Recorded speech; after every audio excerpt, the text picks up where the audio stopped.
Hey, happy Unboxmas. Yeah, hey Demon Slayer. I was just making sure that the stream was actually doing well. Happy Unboxmas indeed. Oh boy, the Armageddon box. Yes, happy, happy, happy. Yep. Um yes, we are going to get into the Armageddon unboxing. I know Games Workshop already did an unboxing when they did the Armageddon reveal, but I'm going to do it because they don't get a monopoly on what we film. So here is the Armageddon box set right here. Beautiful, beautiful, beautiful. We're waiting for kind of everyone else to join in, but this is a this is a time for everyone to start asking lore questions and whatnot. So I discovered the Flesh Terrors. I think I may just do my Armageddon Space Marines as Flesh Terrors. That is a great um that's a great idea. If I can get the damn thing to sit. But yes, I love this. This is a good box. But anyway, the scrambled eggs on YouTube, and we got Demon Slayer on Twitch. I hope everyone's ready. I really do. I hope everyone's ready for this unboxing.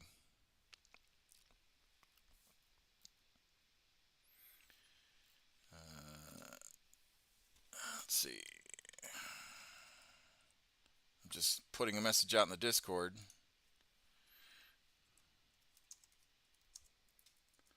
Good evening, new spruce smell. Yes, yes.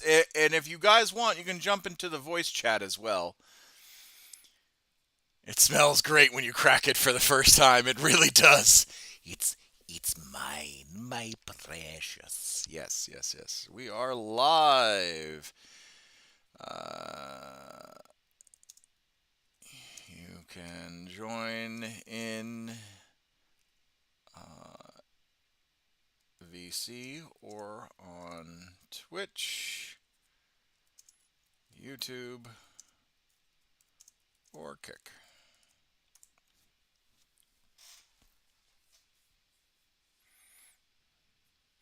And it was unanimous by 6 votes.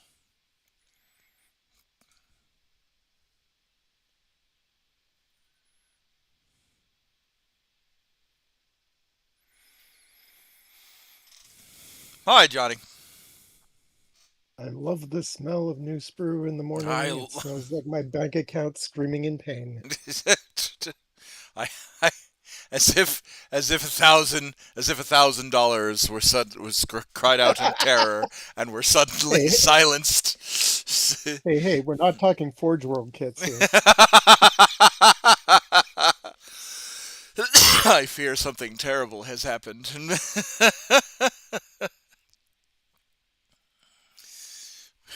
Continue with your training.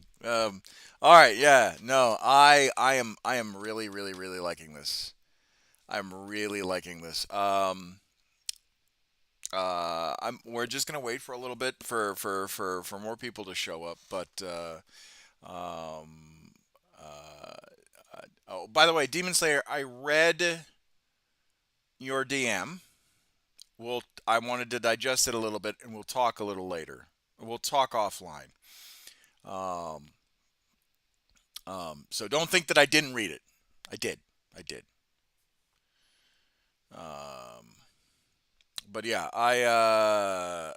yeah, I'm so pumped for this box. I'm so pumped for this box. But how is everybody? Is everyone doing okay? Is everyone doing great?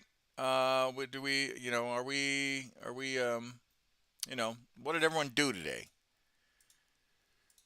I slept in really late because I stayed up way too late last night Yeah, you did. playing Dark Tide. Yeah, you did. But holy crap, I broke Auric with my Congratulations. Skithari. Congratulations for breaking Auric. I probably will never see Auric. I'm just being real. Yeah, I don't know about that. What do you mean you I don't know have about that? I have noticed that the we can possibly take this offline for discussion, but I have noticed that the higher level you get, the more critical it is for groups to like operate as tight units. Yeah. Like the more spread out you get, the more you're going to get picked off. I changed an alternator that decided to go out on the way to work Monday. At least it got me to the shop before the battery died. Ooh. Ooh. Oh, oh, that's Alternators are rough. expensive. I had Ooh. I had a problem with an alternator on one of my old cars that was very much like that. I had to carry one of those spare jumper batteries in the trunk because once you got it started, it was fine and it would keep things running, but there was something that was shorting out, and so the battery would drain if I left the car alone for Mm. more than a day or two. Mm-hmm. And so I had to like occasionally have to jump start the car, All right. which is Okay. always fun. Yeah. Yeah, it is always. Yeah, it's always fun. It's an O3 Vortec. Uh, it's a it's an O3 Vortec. Is that the brand of alternator? It's less than a combat patrol. Facts. At this point, at this point, we are live. If you can make it. At this point, Games Workshop. Oh, the engine. Oh, okay. All right. Well, no, because I don't know the brands of alternators. I know that there are actual named alternators. The engine. It's an O3 Vortec. The entire engine is less than a combat patrol. That's depressing. Ooh, ooh, that's tough. That's isn't that sad? No, the alternator is less than a CP than a combat patrol. Okay, yeah, still that's sad when you can measure how much of a repair cost is by Games Workshop product standards. That's sad. The engine is less than a 2,000 point on Night Army.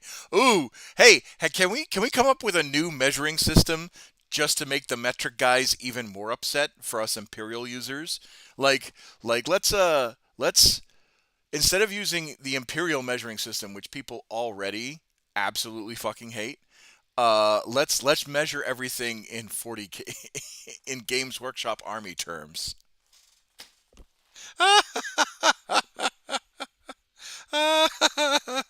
Yeah, that's gonna cost you two Armageddon boxes and a combat patrol of chaos. That's gonna cost you one Cathayan one one Cathayan army regiment box. Ooh wee. Oh The world man. needs to go back to more of a barter system. It's I tell you what, you fix my car, I paint you some minis. yes, the Games Workshop average point per dollar. Best I can do you is a chaos is a chaos spawn. No, I don't got a chaos lord on horse. I can get you chaos spawn. No chaos lord on horse. I could get you two chaos spawn, a grot, and a half-eaten Oreo.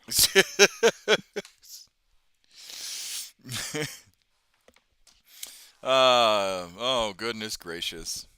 Oh what values we tie to the hobbies we make. I always love I don't know if any of you folks watch Auspex Tactics at all. I think I cannot understand where this guy finds the time to make all the videos he does, but make them he does. Oh, he And does, yeah. I love it when he does the breakdown of, you know, how much a given box is worth based on its points for per dollar value. Yeah. Yeah. That's wild. I'll tell you what, for the likes of you, we can do it for Finecast. Oh no! Oh Yee. no! Yee. I don't even know Ooh. if that. Do they even have any fine cast Oh models my left at this lord. point? They I don't think they probably do. they probably do. I mean, Finecast was never really. I'm beginning to believe that Auspex is actually a Mechanicus, a secret Mechanicus. Yeah, no, no, yeah, no kidding. I honestly, I think they do. I think they definitely I know do. they have a few resin models, but they're not fine cast resin Trazen is anymore. still Finecast. Ah, okay, yeah, yeah. Oh, yeah, true, true. I forgot that they still produce Trazen. See, but that's the thing, right? That's the wild part of this, like, And um, and there have been a couple of other resin majors, like Sly Marlboro was resin, but not fine cast resin. yeah, yeah, yeah. Well, And but uh yeah, and what, that lady commissar, Severina Rain, yeah. she was I resin, still have her. I still have her box. and Eisenhorn was resin, Yeah, although Eisenhorn's now been legended. I know. Such a God. I'm still holding in my heart of hearts a hope that they bring back Eisenhorn and his warband as a boxed set for Imperial agents. Yeah, I don't think it's going to happen though, and the reason why is that I think GW is afraid to bring back to produce models which are based on Black Library stuff for fear that they're going to become outdated by something that happens in the next book featuring them down the line. oh, sure. Yeah, no, that's definitely a thing. Yeah, that's definitely a thing.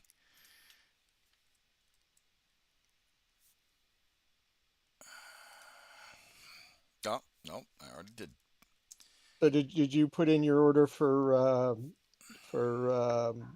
Caiaphas Kane and Jurgen today? Oh, was that today?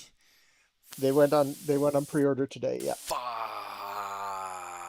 Let me see if they're even available. They're probably gone now. Damn it! I was busy. Oh no, they're still available. Oh, add to cart. It's the magic. That is the quickest. That is the Yeah, I quickest managed to add to snag cart. I managed to snag a pre-order from my FLGS. That is the quickest add to cart I have ever done. Whoo! Well, glad I reminded you Yeah, then. you sure fucking did. You're a real one, G.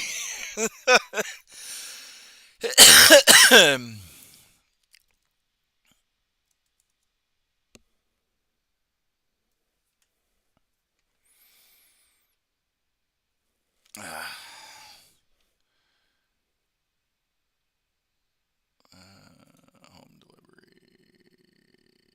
Oh no. I need to sign out of this one. Hold on. I need to sign out of this one. Damn it.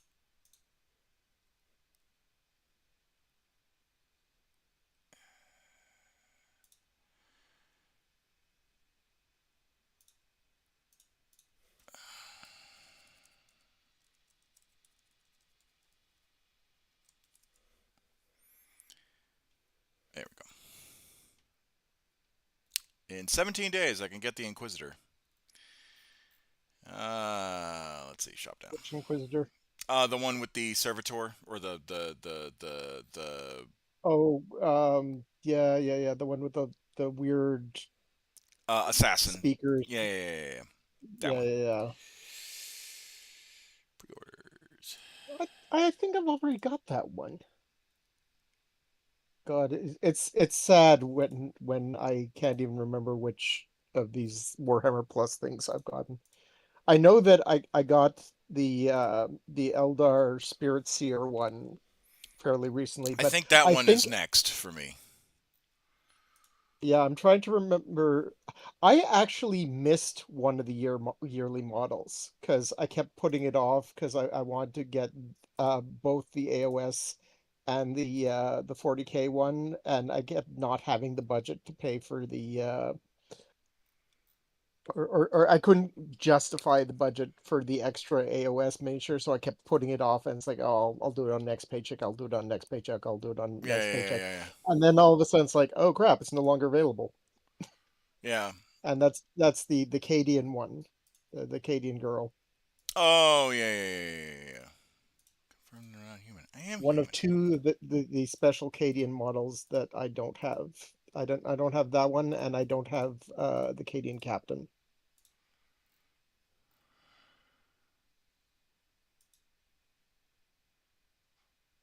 Oh, do I want the Valhallan regimental banner?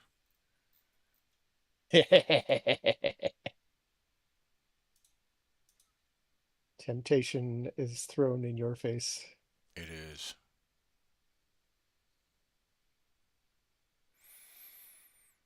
Ah, yeah, all right. Just so I can get the free shipping. It's amazing what we do for free shipping, isn't it? It really is. All right, check out now. All right, so I got the regimental. Actually, you Well, know what? You know when we get our forever home, if we ever do get a forever home, uh, um, that'll that'll be the that'll be hanging up along with all the other stuff I have.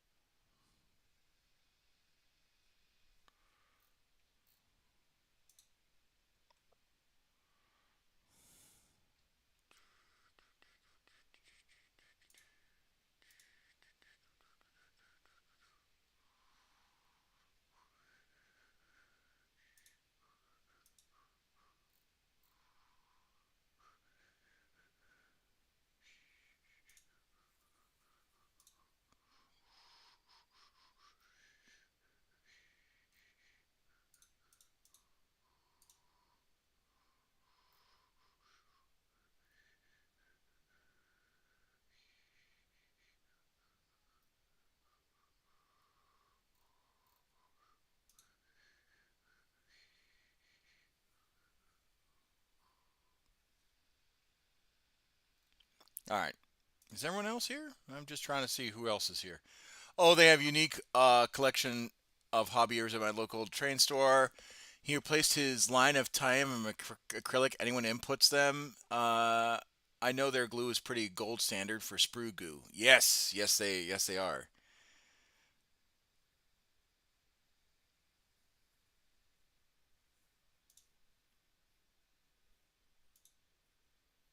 All right, and that is confirmed. Huzzah! Thank God. Alrighty. I'm just gonna tag the people who so voted. what do you think of the rules for Caiaphas Cain and Jurgen? I think that they're interesting. I don't uh I think they pretty much nailed like the feel for the character from the books. no. Like they found ways to build mechanics for him that make it feel appropriate.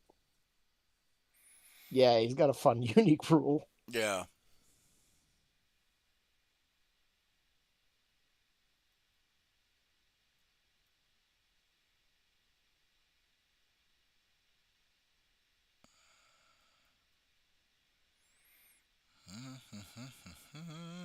I'm just making sure.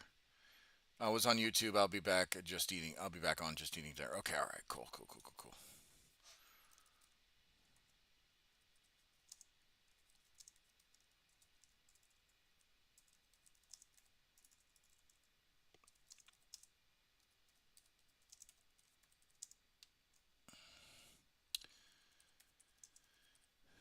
All right. All right. Cool. Cool. Cool.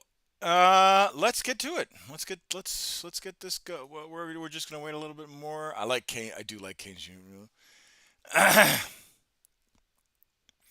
All right.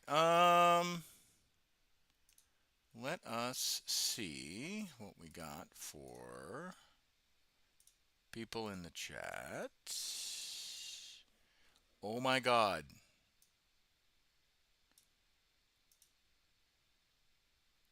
Okay.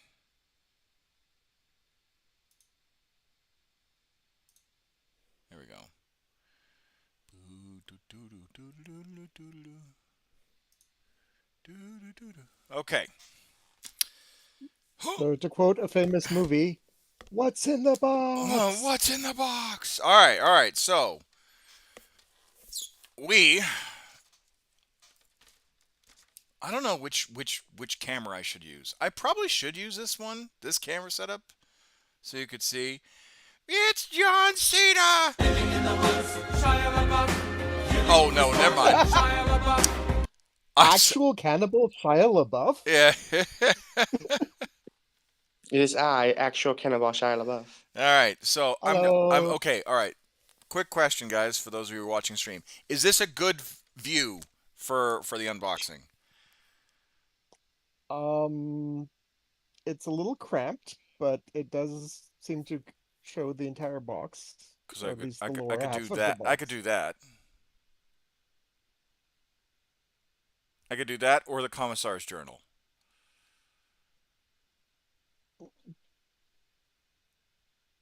Use the CCTV camera.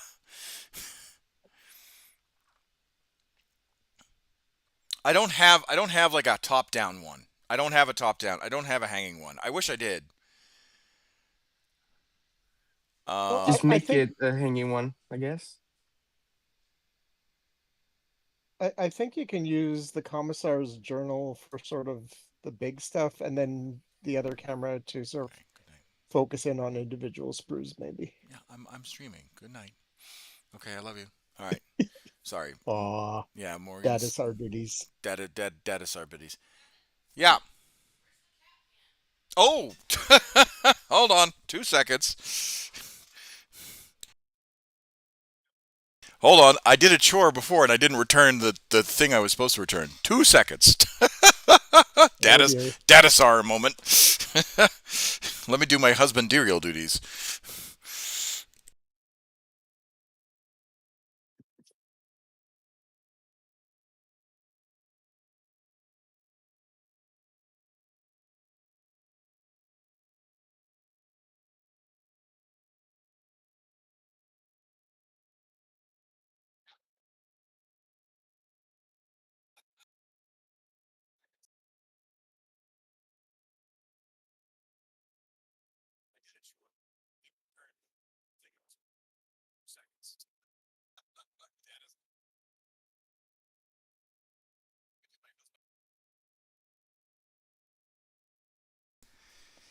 All right. Okay. Alrighty. Sorry about that. That was that was a true mistake right there. So I normally do chores right before I stream, and sometimes my ADHD brain will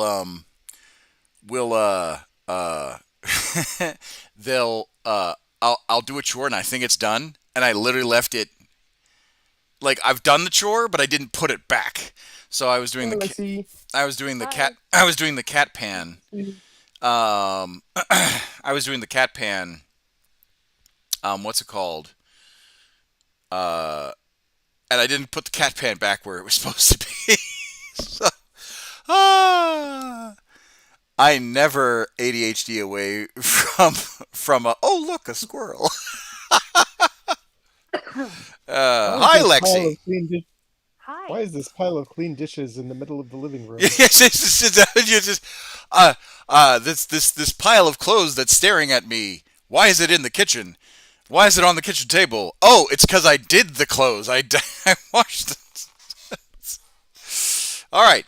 Okay. So, um, all right. So we got some people in the chat and we got some people online and whatnot. I wanted to make sure before we started. So 2 seconds. We can do the Commissar's Journal for talking, but then we switch to the painting overlay 2 for the actual Showing off of the sprues and showing stuff. off of the sprues and stuff.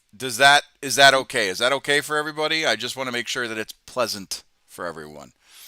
That sounds like a plan to me. Sounds like a plan to me as well. Okay. All right. Okay. All right. So, the Armageddon box. All right. So, for those of you you've unlocked an additional ADHD prestige first time you find your phone and TV in the freezer. Listen, it only happened 5 times, okay? 'Twas the tism, my lord.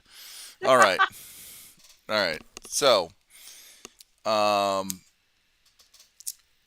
I'm going to try and do this so slowly remove the plastic so I don't rip the box, because I actually do like the box art. It's actually kind of nice. And it's great for hiding your pile of potential.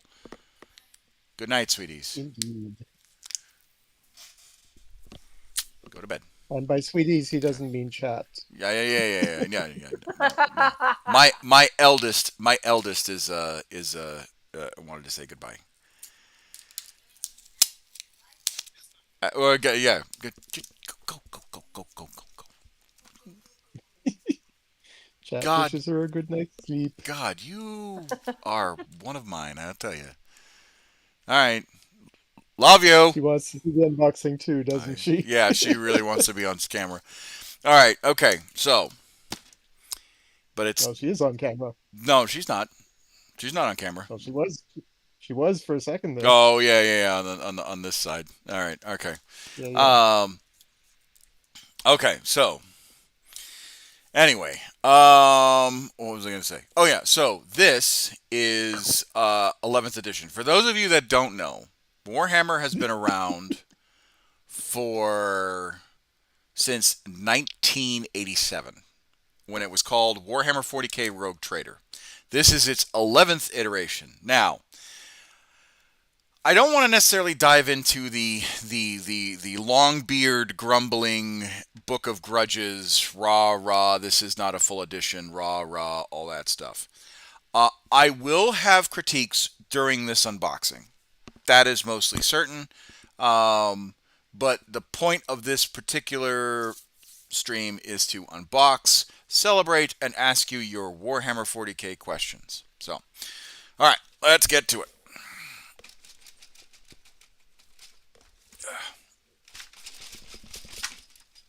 Come on. Unseal the vault. Unseal the vault, and then take a quick, deep breathe in, because there's nothing like new plastic crack. Oh, new sprue smell is just... If I can get the damn thing open. Oh, no, that's why I can't get the damn thing open. There's another sticky bit. There's seals on it. There's Yeah, seals on it. Ah, man, Games Workshop really did a good job sealing this thing. There's multiple seals I discovered myself when I opened my box. Are we going to see Commissar play competitive this edition? Well, all right. Here's my take on competitive play. I don't mind competitive play. I think it's a really interesting, it's really engaging. The problem with competitive play, they had to seal in the aroma. The problem with competitive play is that it hurts new members into the hobby. Because not everyone is into competitive play. Not everyone likes competitive play. Not everyone wants to be a meta chaser. I sure as hell don't. I like my army the way that it is. Oh, we will do an army review, by the way. I'll actually whip out the Warhammer 40K app, and we will do an army review of what I think I will be fielding this edition. All right. So.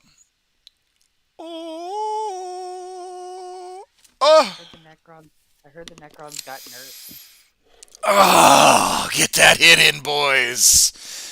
Get that hit in, boys. Oh, woo. Oh, my body's ready. I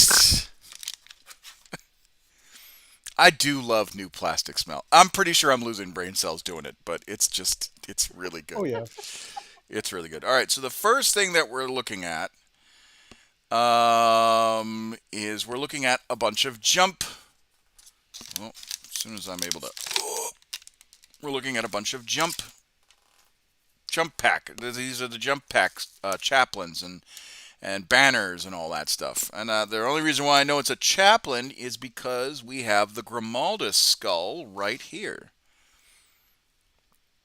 Oh, and the camera's behaving today. What? Pfft. That's amazing. So yeah, we got the Grimaldus skull going on here. It's an imperial miracle. It is an imperial miracle. God bless us, everyone. Maybe I'll start actually believing in the Emperor at this point. Uh-huh. All right, so there's supposed to be blood angels, but what I don't see on these sprues are blood angel iconography. That's actually by design. Blasphemy. Huh. They stated that they didn't want to put any specific iconography on the models, so that if you wanted to run them as something other than Blood Angels, you wouldn't be stuck with Blood Angels you didn't want. Now So you've they done it. made it so You're not supposed to praise the machine spirit until the task is complete. Oh yeah, yeah, yeah. Everything is going to go to hell from here on out. Uh, we've reached peak. Um, oh, did they mention that in their unboxing? not in their unboxing, but they had mentioned it in the original preview of the box. Like Yeah.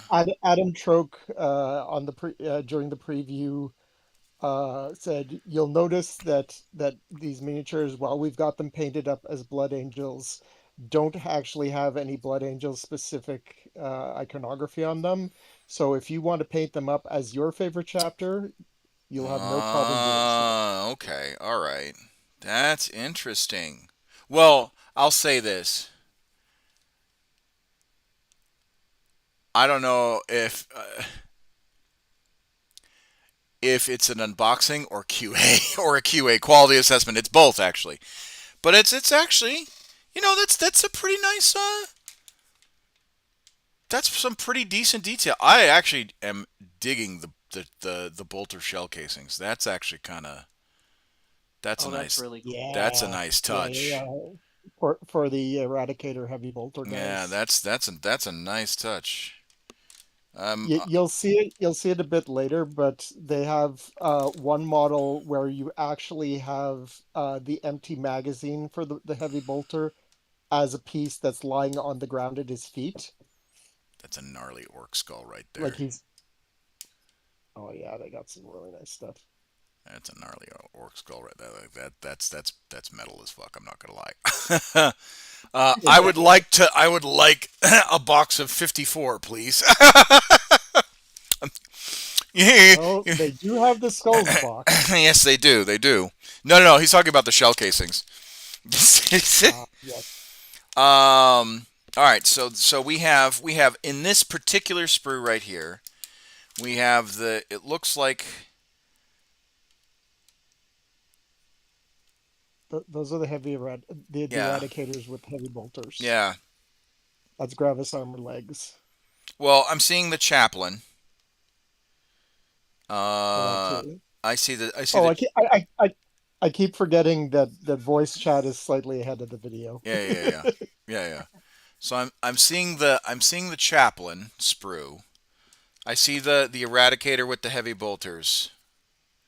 Oh yeah, this is what you're talking about right here. The discarded magazine case. Magazine, yeah, yeah, yeah.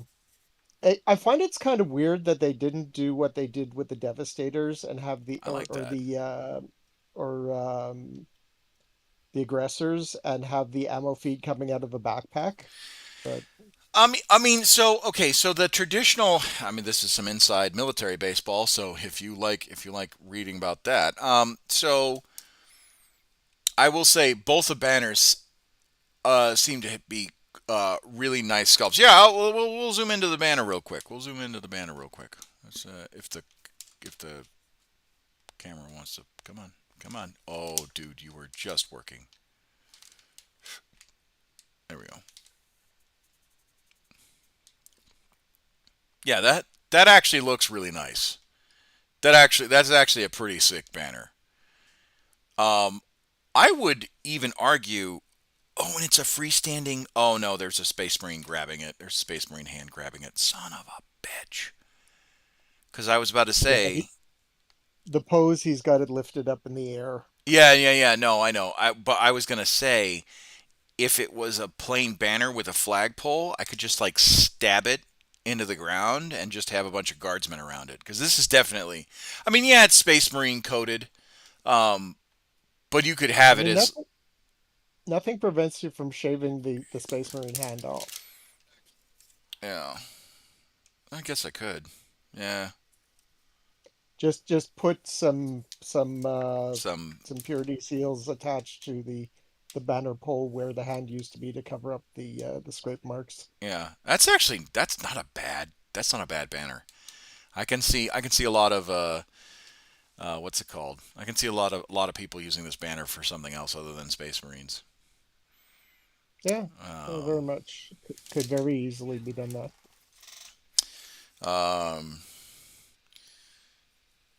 all right, so we got that going. Let's see what else. You might Uh, want to turn the box around so the other end is facing the camera while you're doing the Marines, because you oh got yeah, the yeah, yeah. I forgot. I orc forgot. My bad. Yeah, this guy. Aha. Oh,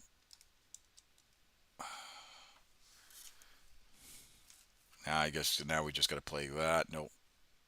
There we go. Aha. There we go.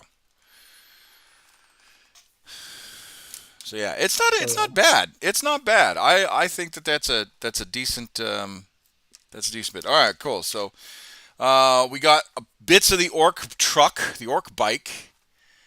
Um, that's on here. Oh, that's Um, so cool. we have our weird boy, our orc weird boy. This is one. I think it's almost one full sprue. Yeah, it's one full sprue. So the orc weird Yeah, boy. because it's going to be available as a separate kit, so they Yeah. have kept it as a separate sprue. The Orc Weird Boy is one full sprue. Let's see if I can just let me just rotate this guy around right here so you can kind of see what it's supposed to look like. Although you guys have seen pictures of it, I'm not trying to insult your intelligence. I'm just trying to play to the. Rotate me. I am trying to play to the algorithm, the mighty algorithm. And Al Gore respects you for it. Yeah. Well, no, because Al Gore doesn't like algorithms. He just says the internet's full of tubes. Uh, Zing. No, I love that man. He was a good I love the VP. techno remix of that. He was a good vice president. Um That texture. yeah, yeah, I'm liking the crystal like rock formation texture. That's pretty wild. I gotta That say, I kind of miss the old crazy clown weird boys, but I think this is a sort of spiritual descendant of theirs, and I do like Well, the new stuff. so this is the weird boy that we're talking about right here. I think he's still kind of crazy, but he's like mixed between weird boy and big mech. You know what I mean? Yeah, yeah, I can see the elements for both. Because like the Big Mac had all the stuff extruding from his back, um, and then the weird boy always had like some sort of like woo woo voodoo, the power of hoodoo, you do voodoo. I So I'm fully expecting that this edition the orcs are going to get a new knobs and mega armor slash uh mech in mega armor kit. yeah, and then we got Because that kit that was a good kit, but it's long in the tooth at this point, oh yeah, and it it feels clunky compared to the new it models. is. And speaking about banners, as Demon Slayer was saying, we got the new knob banner, the new knob war banner. So that's cool. That this one is going to be a lot harder to paint because of it's going to be free-handed. Um, there's more. You had to freehand this one. Um, there's no like true pattern. I mean, the Space Marine one, you have the little circle in the middle, so you could put the Space Marine chapter in there. But this one is, um, I can't remember. I think there's some decals in, like some transfers in the box Yeah, there that might might be. be. I'm just saying if you wanted to freehand, if you wanted a banner to Yeah, yeah, freehand, yeah. this is the one to do it on. Oh I yeah. would use the paint markers I got. Yep. See, I Funny. can't. I don't have paint markers. Uh, Oh, hold on. Uh-oh.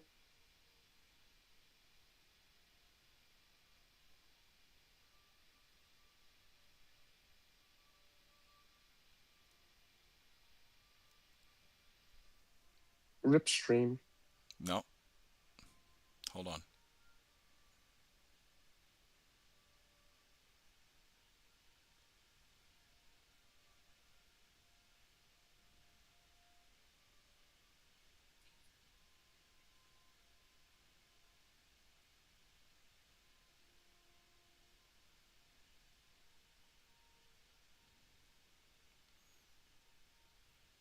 Thank you, sir. Thank you, ma'am. Sorry, that was Daniel Butterfield's lullaby, otherwise known as Taps. Um, it was playing. gotcha. It was playing in the background. So uh, that's why I normally don't start before 9 o'clock. So I don't interrupt people. So, So I don't interrupt people. But anyway, um, uh, so yeah, this is a really good banner to do some freehand on. So and the orcs, the orky bodies are looking mighty orky, and the terrain is looking orky too. Like there's even a little baby lizard squig if you can actually if the damn camera wants to. Yep, I see it. Ah, come on, there he is. Look at that! Look at that innocent face, face and only a mother could love. Oh, So. And then we got a Gretchen. We got a little knife Gretchen. It looks like a pain boy Gretchen. With like those bone saws. Bone saws ready. I think that there is a Gretchen assistant model with the pain boy in Oh, this okay, kit. all right. Oh, good. Oh, yes, there is. If I actually look at the box, the thing that I'm supposed to be doing the unboxing video on, you can clearly see right here. There's a pain boy. I promise, ladies and gentlemen, I am a fucking professional. Uh, all right. We got some. We got the big boss sprue and the All the snake sprue. yeah no but we got the orc war boss sprue. Bone saws ready. Are you aware before his passing, Roger Man Randy Sanders released a rap album? Oh. No, I am not aware. That's interesting. Uh, but yeah, so we got. I mean the details. It's Games Workshop plastic. If you don't know by now the quality of the details of the sculpts, uh, you clearly are new to the genre. Yeah, there was a Hulk Hogan diss track. Oh my god.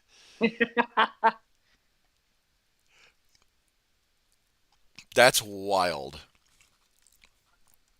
All right, but yeah, I mean the quality of the sprue is lovely. You've got the commander, you've got the Space Marine commander on the other side. Um, or no, I think this is not the commander because he's got a storm shield. No, no, no, no, no. The commander does have a storm shield. Hold on, Yes, he does. he does. He does. The Space Marine commander does have a storm shield. Sorry, I'm thinking the chaplain. Chaplain's the one on the jump pack. And then we have a librarian with power stave. So I mean, you've got plenty of really cool looking models to choose from for your leaders.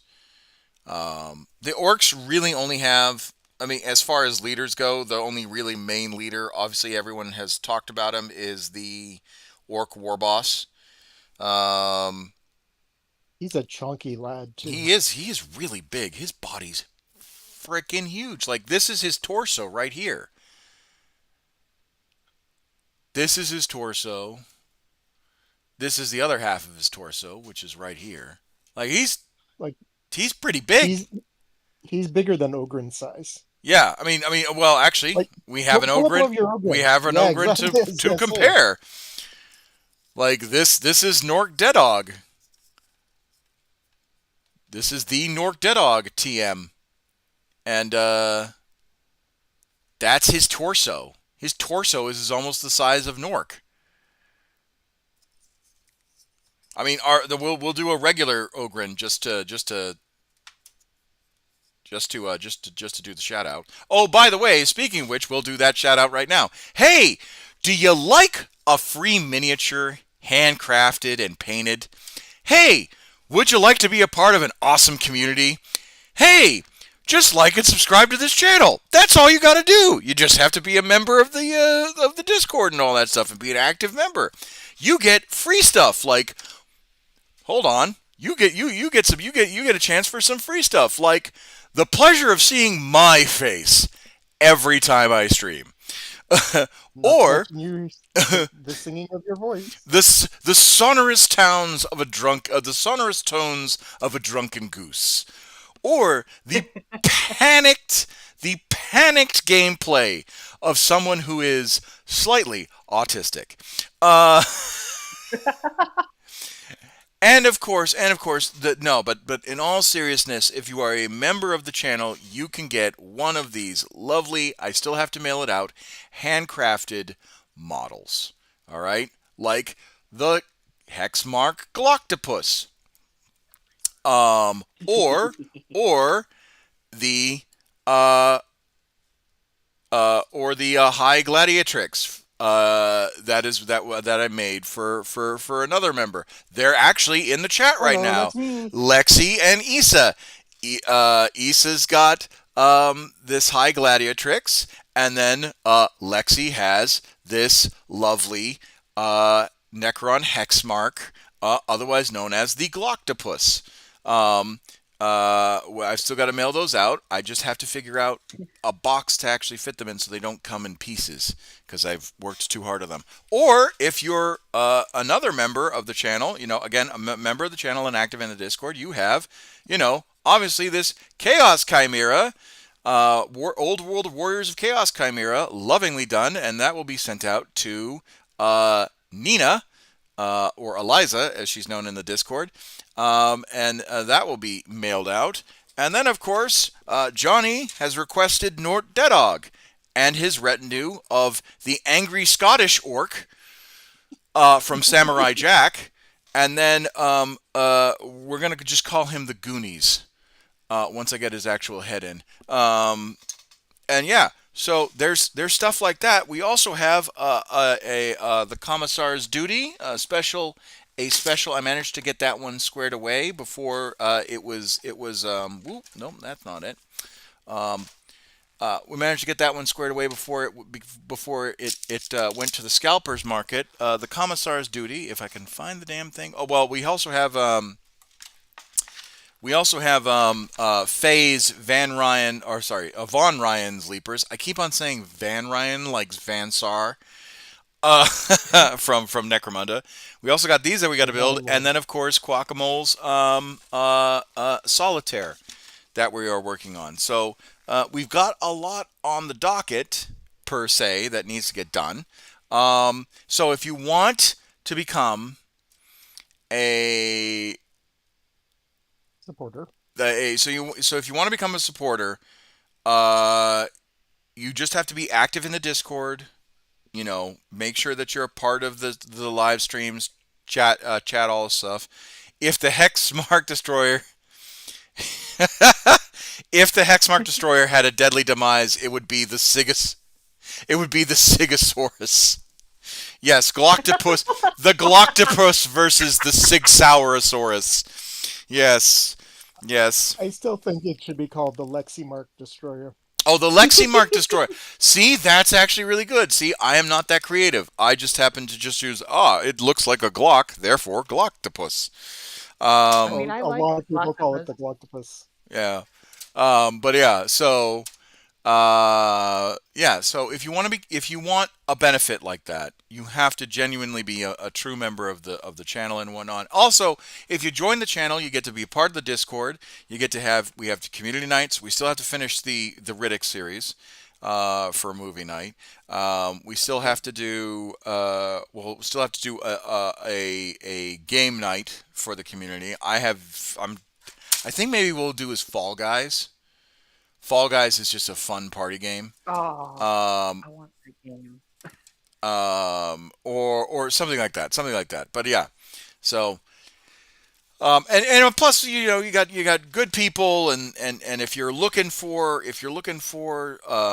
a community and be a member of that community, it's we're here. We are here for you.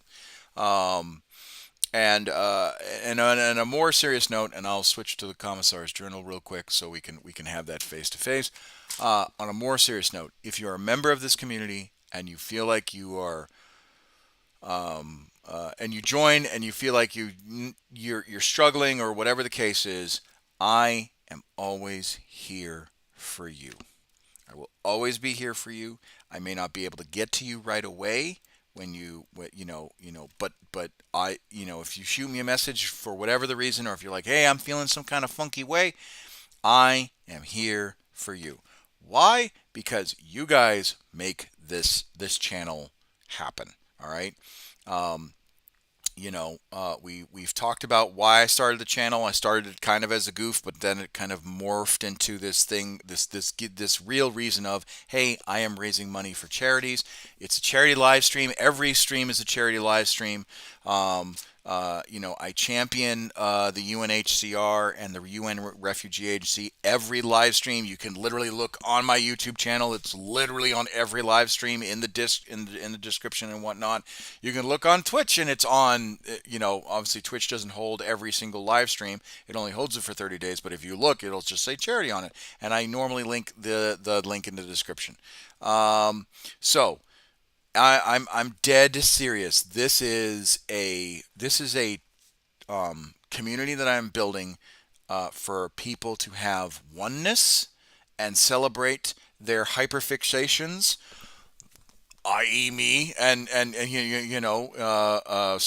whether it's Star Wars, whether it's Warhammer, whether it's Lord of the Rings, whether it's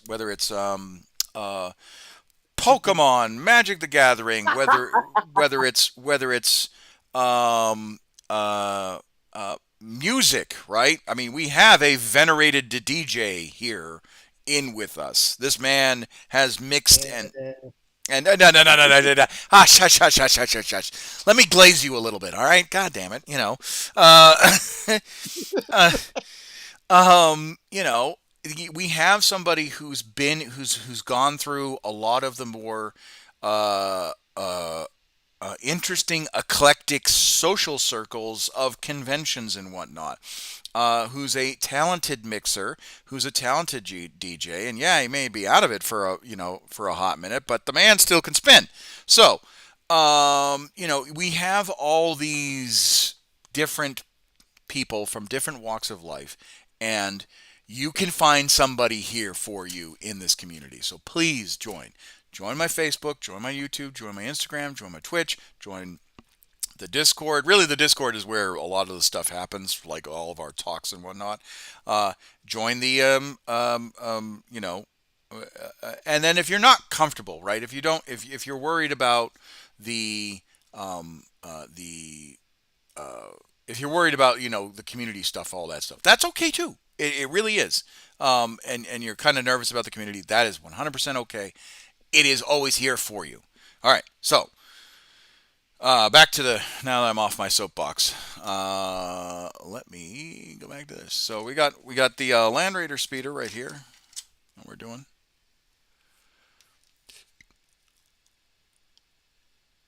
Hey Salem! Hi! If you can join the voice chat. We're about to talk Warhammer lore. We're gonna go into it, and I will ask your burning questions.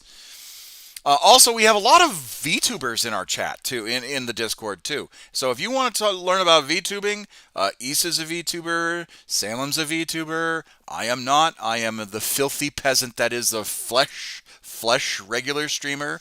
how dare I? But it's just I like you know I'm a little old fogey when it comes to that stuff. But yeah, let's see. Speaking about hyperfixation, Star Wars, and the expensive plastics. Oh, that's a segue. Lego has announced that they're retiring their Big Venator kit.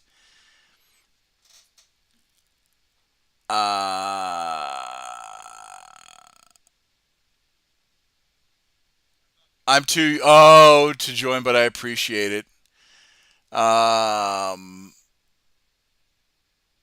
I came to support. Well, if you, I don't mind it. I don't mind. I'll say this. I don't mind if you join for a tiny bit, and I do appreciate the support. Uh, if you just wanted to come in, ask a question, or if you wanted to ask questions on here, totally fine. But yeah, Salem was filming earlier, and she was they were doing a Roblox game called Mimic. I am not familiar with the series. All I know is they got absolutely circle beaten by a bunch of scary monster creatures. Similar to Dark Tide, where just get scary, where you just get circle beaten by a bunch of Nurgle cultists and traitor guardsmen.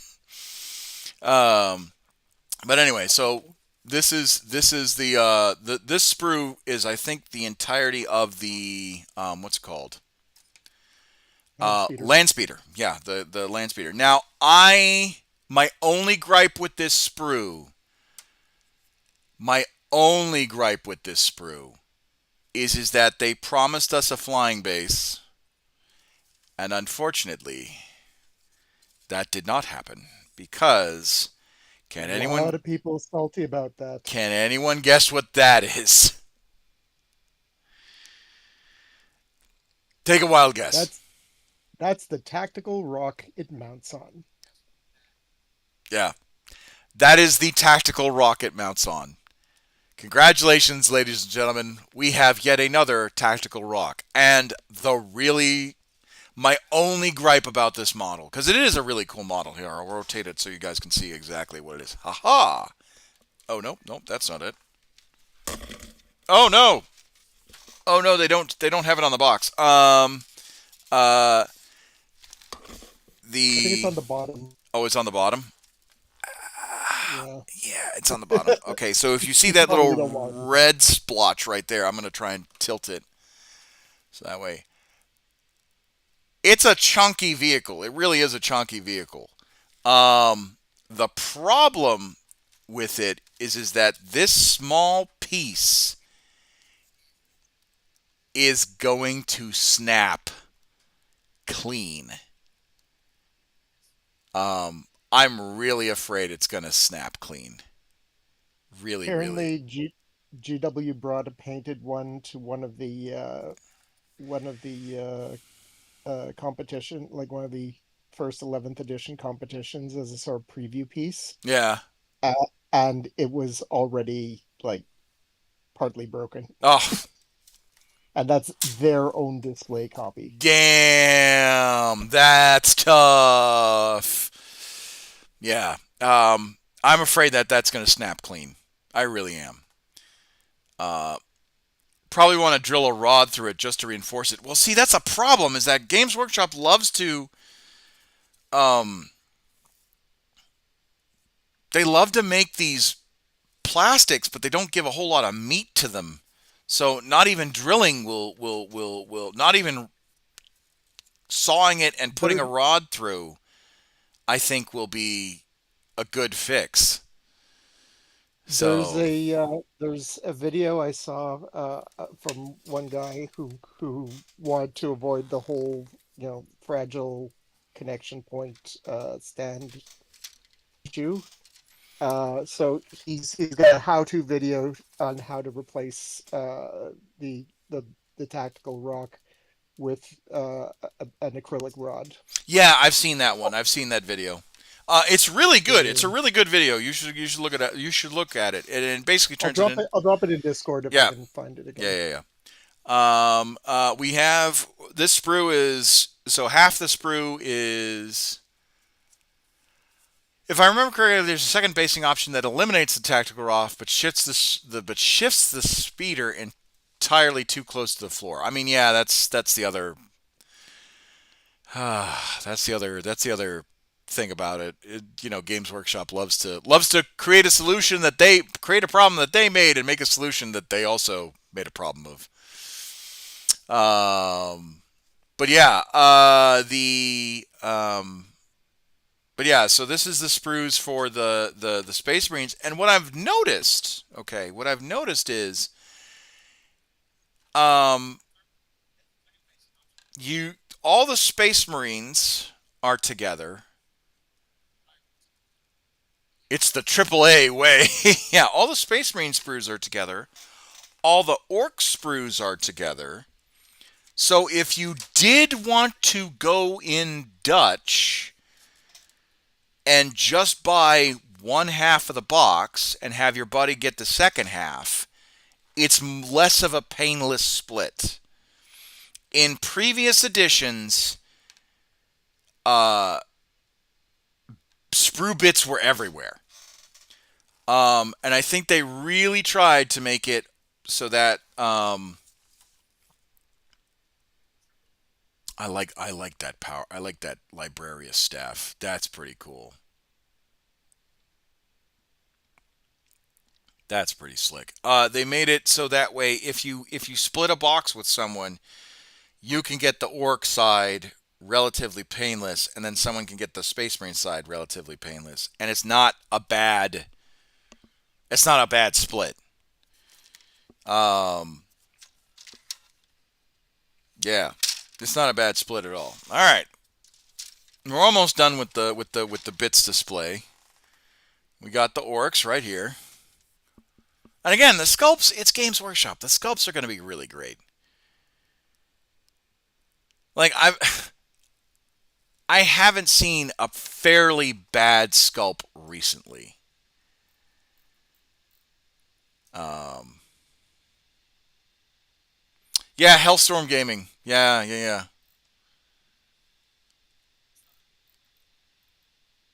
I haven't seen a bad sculpt recently.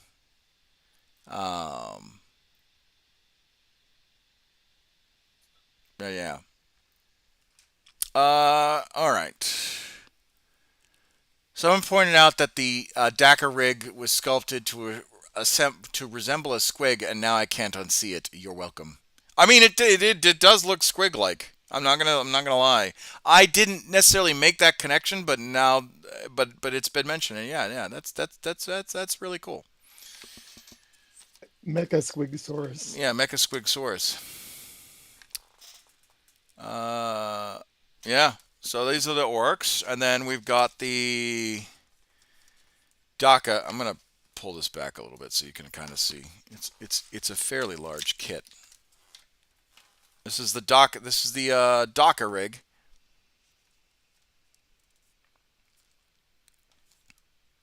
It's not bad. It's not a bad kit, and it does look orky. It is orky as all get out. I love the missile rack. It's just a bunch of rockets stabbed onto poles. That's that's orky as all get out. I love the missile rack. Alrighty. Yeah. And then our final thing is the orc, more orc boys right here, because we got Gretchen. Now I'm curious if they're going to redesign the runt herder for the Gretchen, because they definitely redesigned the Gretchen.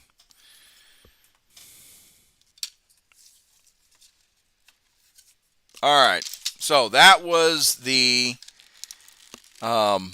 those were the minis. And now, oh yes, you were right. There is a transfer sheet.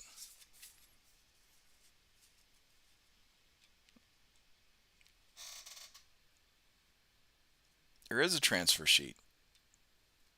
And they've got almost all of the known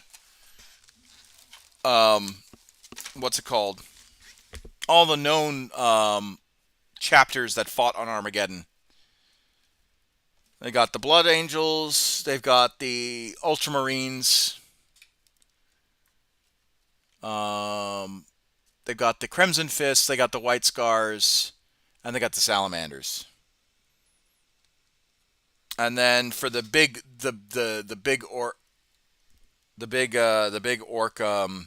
clans, they have the Goths, the Bad Moons, and the Evil Sons. And some of those transfers are big enough that they'll easily go on the banner. Oh yeah. Absolutely. Absolutely. That's a good transfer sheet. I probably won't use it because I rarely use the transfers. Because I like to my army is a homebrew army, so it doesn't exist. But yeah, no, I like that. All right. So now we get to the main Armageddon box with all the rules and the data cards and all that stuff. I like that. That's a nice design. That's a nice design. That's a really cool design.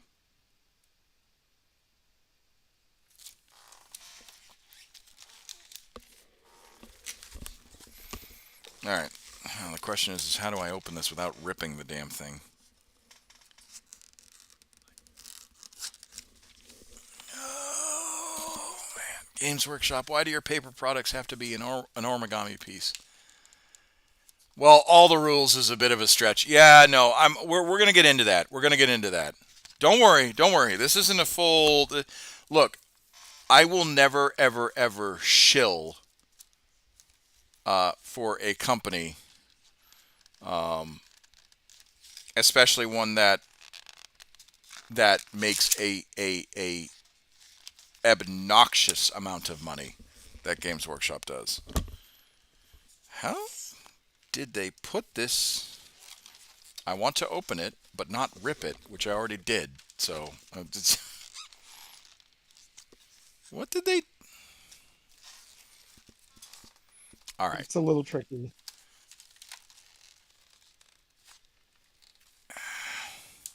Not even a penny farthing intact.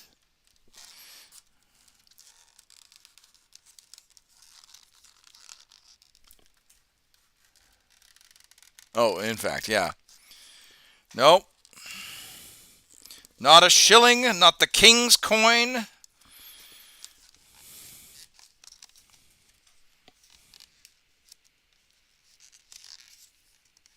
Oh, okay, I see. I'm doing it the wrong way. Games Workshop with their invisible seals.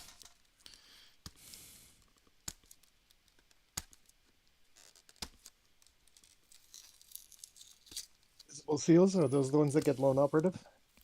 And stealth?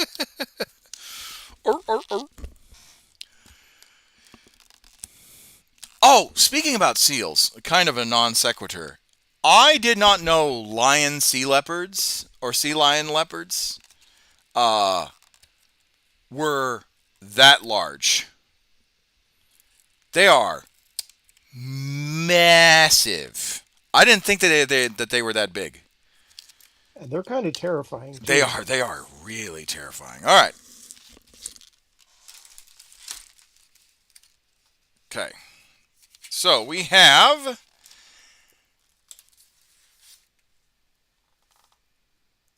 do you think that shilling a product came from the do you think that shilling the product such as the phrase evolved from the name of the coin? Probably. But I wouldn't say it's what's it called? I wouldn't say it's all right. I would guess that'd be a good guess. That'd be a good assumption, a safe assumption. Although I'm not a what's it called uh, uh, an etymologist. No, yeah, etymology is the study of words. Entomology is the study of insects. Yeah, I'm not an etymologist, so I couldn't. I wouldn't want to give you the wrong answer. As someone who's both studies words that bugs them. Johnny. Let's see here. Yeah, so we got this. We got the basically the campaign book. Operation Imperator. Ooh, pretty.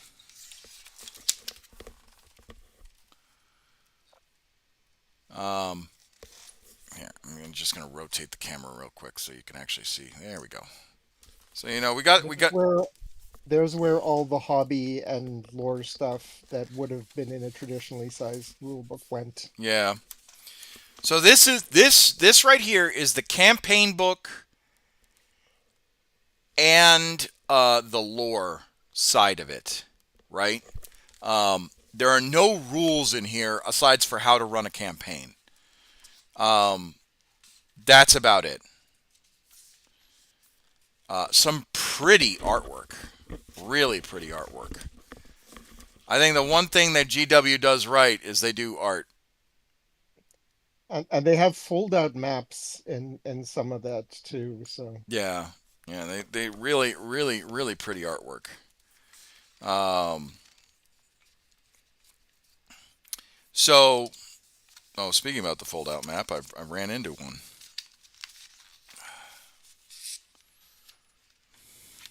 I don't know if I'll be able to show it in its entirety.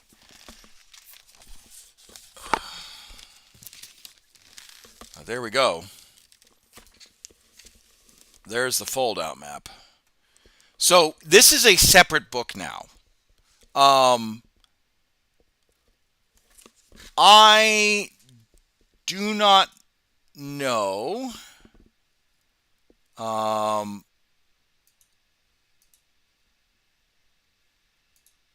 do not know if it was a smart idea.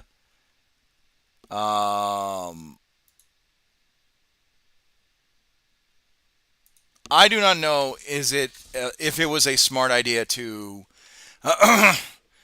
divide the book into two separates, the rules and then because I always liked the big battle tomes, because it was like a one stop shop, per se.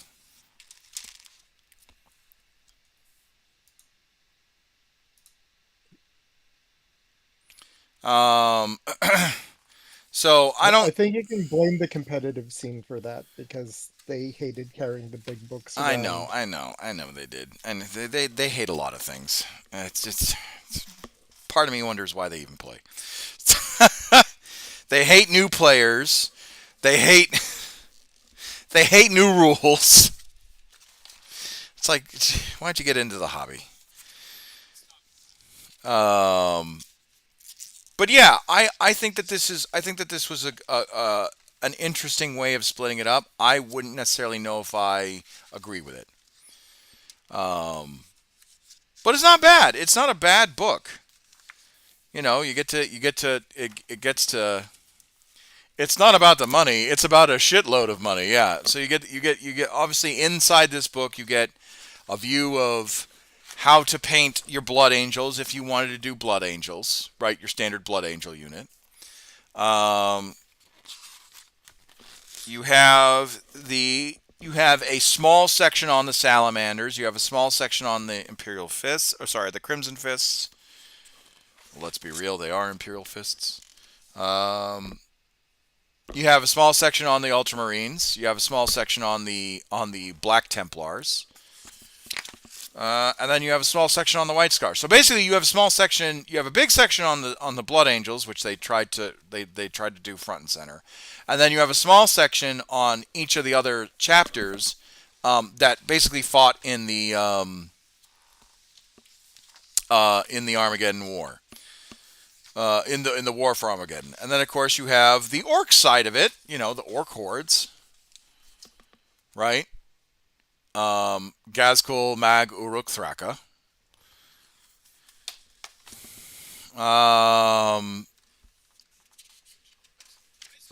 And then you have the section of the Goths, which is what Gazkul is. Gazkul's a Goth. Then you have the Evil Sons, and then you have the Bad Moons. Oh, and they actually add the Death Skulls in there. So you have the Death Skulls, the Bad Moons. Oh, and they did add the Snake Bites and the Blood Axes. But those are like small sections too.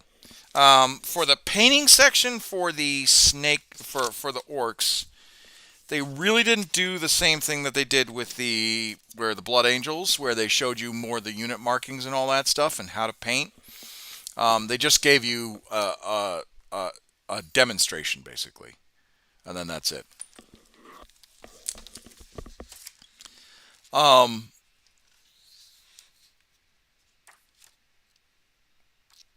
I think that this is a good book if you wanted to just read about the lore.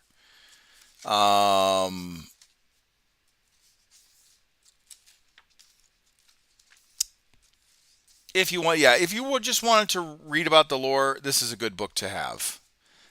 This is now the current map, because the map has changed occasionally, of the 40K universe. I do miss the bigger maps. The ones that you could, the ones that came with the box that you could fold out, and it's just this huge map of the 40K universe. So you can expect at some point during the edition they'll probably have that available as a special order product. Yeah. They do mention about Chaos, but it's really a one-pager or a two-pager, an art section, and then a little bit of the lore.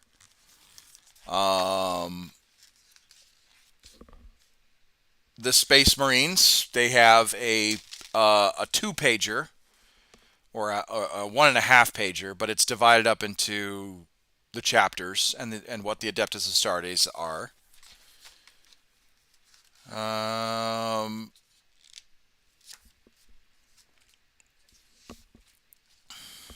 They have the rest of the page. They have a two-pager of each of the factions.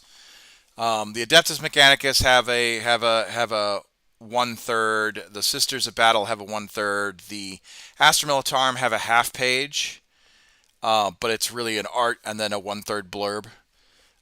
Same thing with the Custodes have a 1/3. The Imperial Agents have a 1/3, and then the Knights have a half-page / 1/3 blurb. So really there's not a whole lot. Yes.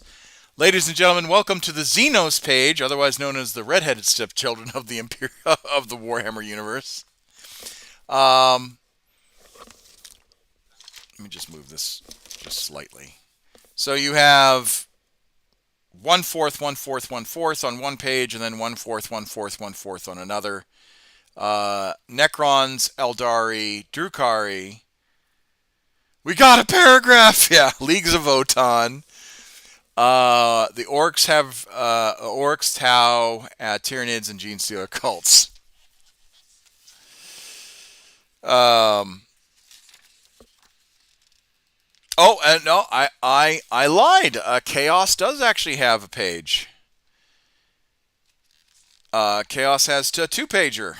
1/4 for each of the factions. So Death Guard, Emperor's Children, Thousand Sons, World Eaters, and then full page, one page for the Chaos Space Marines, and then the Black Legion. I take that back. And then you have another page full for the Chaos Renegades, like the Red Corsairs, and then the Chaos Knights, and then that's it. So this book is strictly lore. If you want to learn what's happened in Armageddon, or at least get a general consensus of what's happened on Armageddon, this is the book that you want. But it has no rules. Zero. None whatsoever. One of the cool things about it, I think, is that it's got the force dispositions of It does. who's fighting where. Yeah. Who's fighting where? So if you want to make a themed army around what your particular chapter or orc tribe or whatever is doing on Armageddon, you can look up and say, oh, well, like in my case, I'm an Iron Hands fan, and the Iron Hands are apparently doing armored columns in the fire wastes. So I was like, oh, cool. That gives me an idea that I could theme around. Yeah. So this is obviously the instruction manual for the models. Games Workshop has moved from the old hand-drawn instructions to these 3D printed, or not 3D printed, 3D modeled miniature, like step-by-step X, Y, and Z. The highlighted blue section, if I could get it to zoom in, is what you're going to be attaching each step.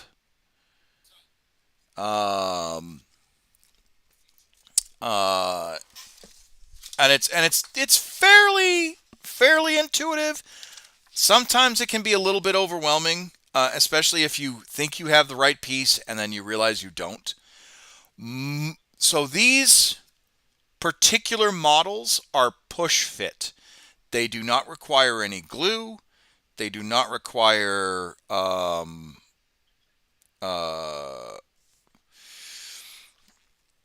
what's it called? I'm blanking. Yeah, they don't require any glue. So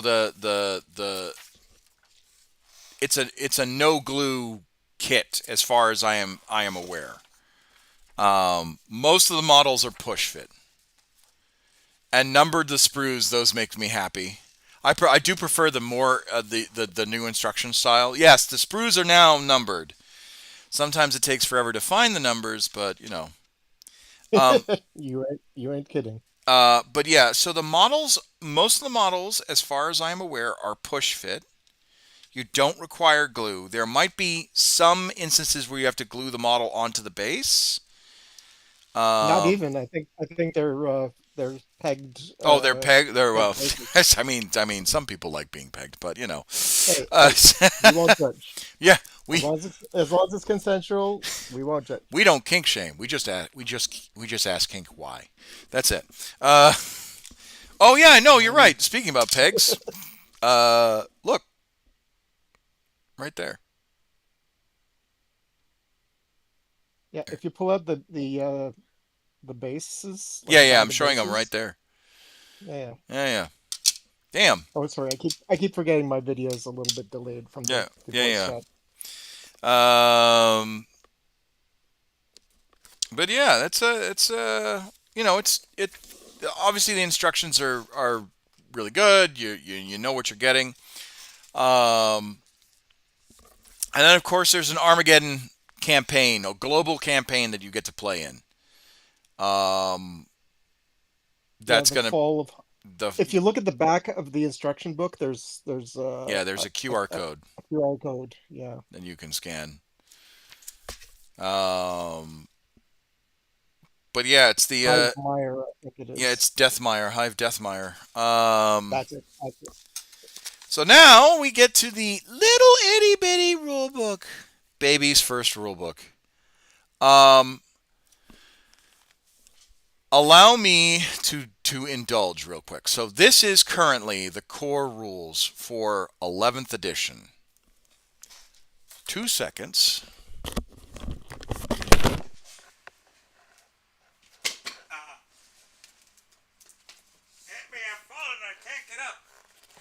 Compared to this mighty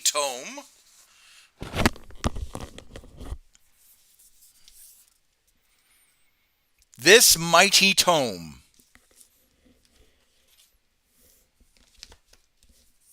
for literal size comparison,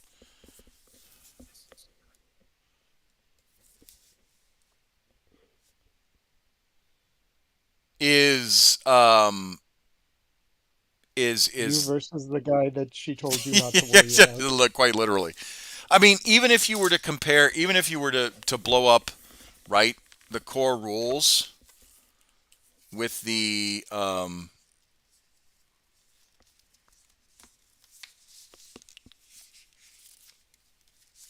I'm actually a little sad because I have most of the deluxe edition launch rule books, and those were pretty. oh yeah, no, those were really pretty. So I mean, thickness wise, Leviathan is I mean, tenth edition is definitely larger in content. than 11th. You versus the rules he tells you not to worry about. But yeah, I mean, even if you look at the book itself, the Leviathan and Operation Imperator are almost the same size, but obviously Operation Imperator is a hell of a lot thinner. Um, so, oh God, I'm just gonna put this guy back. Actually, he's about to get retired, unfortunately, or not. He's about to. He will be retired, unfortunately. I might move him to the reference what's it called, to the reference bookshelf, just so when I can pull it out to get a better to describe stuff better. But yeah, so this is the core rulebook right here. It's pretty small. Um, it goes over the rules. It talks about coherency. It talks about engagement. It talks about it to hit rolls. It's still got plenty of um, it's still got plenty of uh descriptions and um uh actual excuse me, step by step. I miss the old integrated bookmark. It felt elegant. Yeah, I mean, I did too. I did too. Um, but this Necromunda also still uses this those. this also feels kind of similar to the old Warhammer 40K rulebook of third edition. Because third edition wasn't a tome; it was similar to this kind of style. So, do I like the tome? Yes, I love the tome. Is it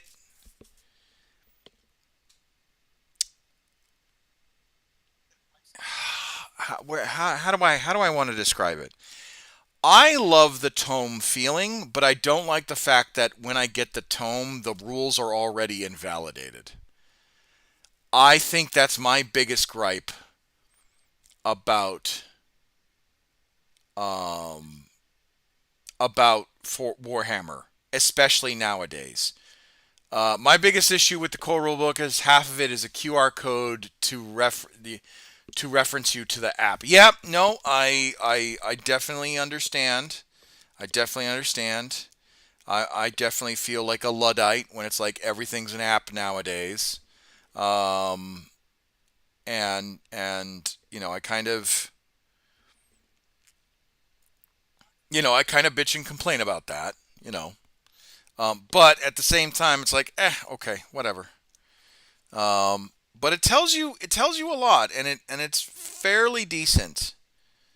Um, yep. So start of the turn, command phase, movement phase, shooting, charge, fight, and then end step, and then start of the battle round, player turns, end of the battle round. They talk about visibility, they talk about mortal wounds. Um,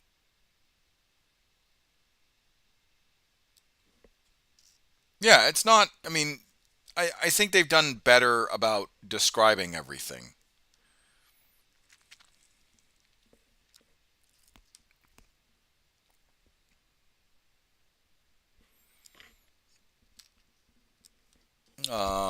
But yeah, so there's that.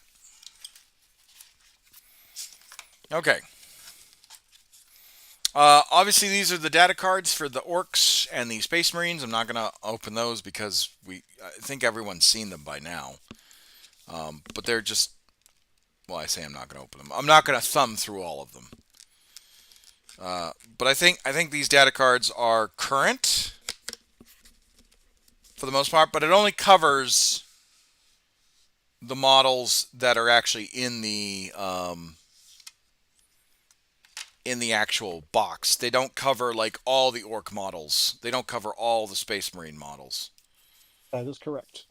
Um, so yeah, I actually did want to see this A 5 invulnerability save. That's not bad. So let's see. Blitz Cannon is 8 attacks, 7 strength, AP minus 2, damage 2, and then the rocket launcher is 6 attacks, strength 10, AP minus 2, 3 damage apiece. And then Stompy Feet is 4 attacks, strength 6, AP minus 1, 1 damage apiece. So that's not too bad for a chunky boy. 11 wounds is a lot. 11 wounds is definitely a lot. And then, what was that? 8 toughness? This edition's a little more lethal than 10th was, though. Yeah. Like, especially when you get things like Hazardous is now on a 1 or 2 instead of just a 1. Yeah.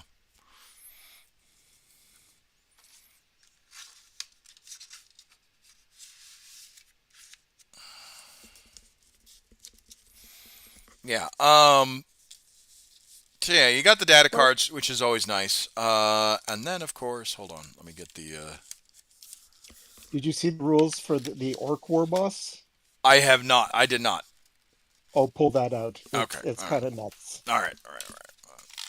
Let me see. Put that. I do have an orc army. I used to play an orc army. It was called Wog Morkomoto. It was Japanese inspired. I bought it off of eBay thinking it was kind of cool, and then I found out I was moving to Japan, and I was just like, excellent.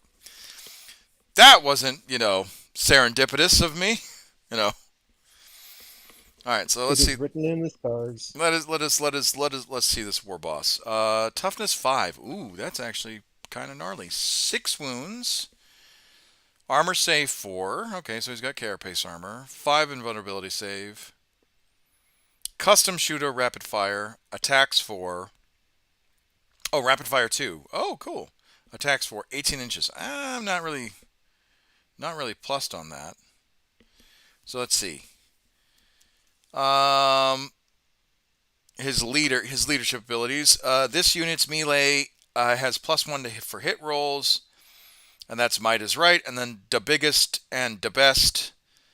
While the Wa is active, this unit has 4 +4 attacks. Oh, holy shit! His custom shop. So he has 10 attacks at strength 8 minus 2 damage. Oh, so yeah, he can mulch through guardsmen. Mulch through guardsmen and do some space marine and do some damage to space marines. That's actually not too bad. That's not too bad for a war boss. I don't think that's Gazco level dangerous, but that will hurt. Basically anything not in power armor is going to have a tough time once he gets hit. Once they pop the Wa.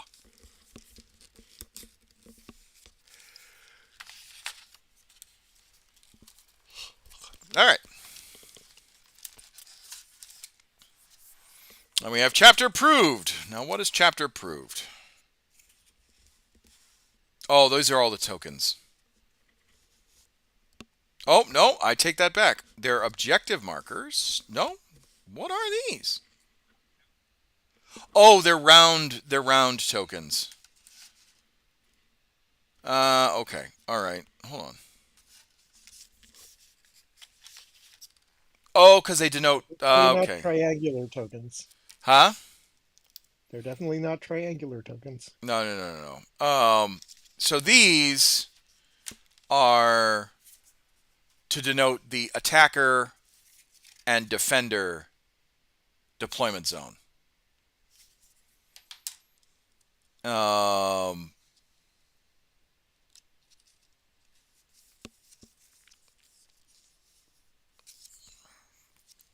Okay. All right.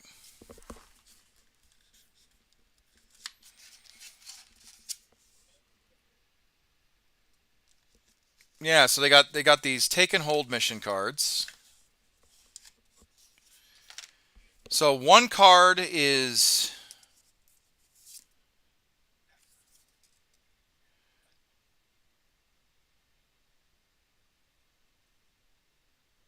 Yeah, so these are really weird. So these are like new missions, like how mission cards are supposed to be operating nowadays. Yeah, it's changed a little bit. That's interesting. So they're both attackers, and then one's an attacker, one's a defender, and then one's a attacker, and then one's a yeah. This is Wait, wait, interesting. wait until you get to dispositions. This is interesting. So what is this? So purge the foe, disruption. So the icon, the hexagon with the blue the blue hexagon with the X is disruption. Priority assets is the diamond. The eyeball is obviously reconnaissance, and then the green skull is taken hold, or the green the green background, the green base plate, and the white skull is taken hold. Interesting.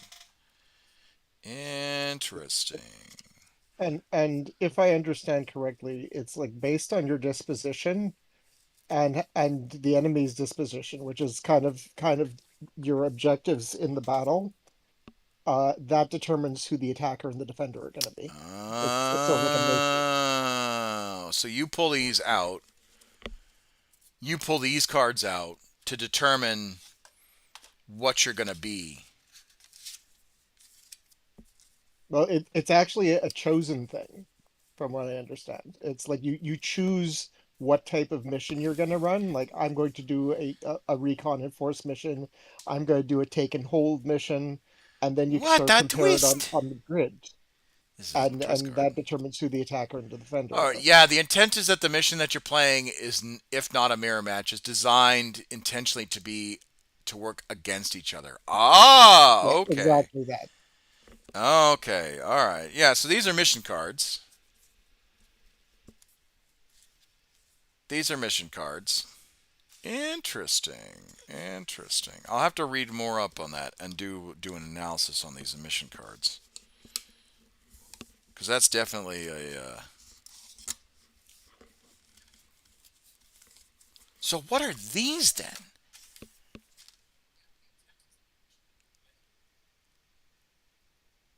Because I thought that these were your attacker slash defender tokens, but if they're not, the hell are these? Because they're not objective markers. Circular objective markers are gone the way of the dodo.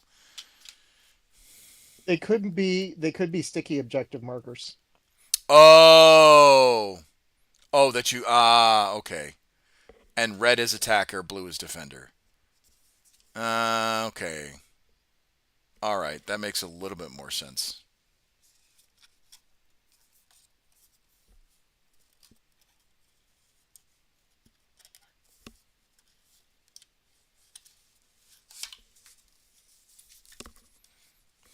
I'll have to look at this a little later. Your disposition is dictated by your detachment. Yes, yes, yes. We did talk about that, or I did. I was talking about that a little earlier. We're gonna have to take a look at these. And Oh, okay, I get that now. they are objective markers, but not like this. This dot is the objective, more like the terrain that has this marker is the objective. Okay, all right.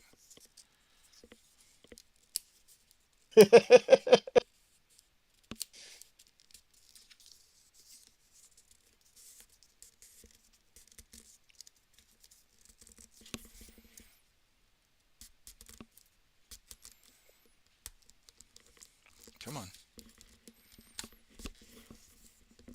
They make the boxes a little bit too tight a fit, I find. They really do. They make them snug. And then of course we have the Domnatus. Dominatus. Ah. And I think this one has more missions. I think that's the narrative campaign stuff, if I remember Yeah, correctly. yeah.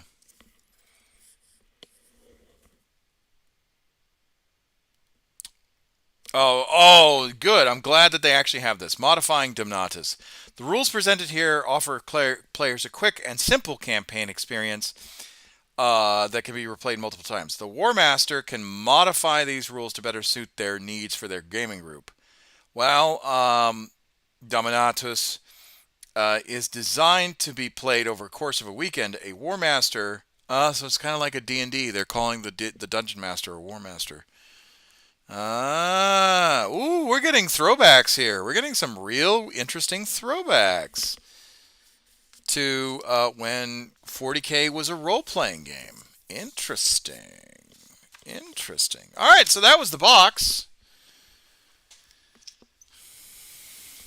That was the box in its entirety. I'm going to take out the core rulebook because I need to digest that. I need to read that. But everything else can go back in.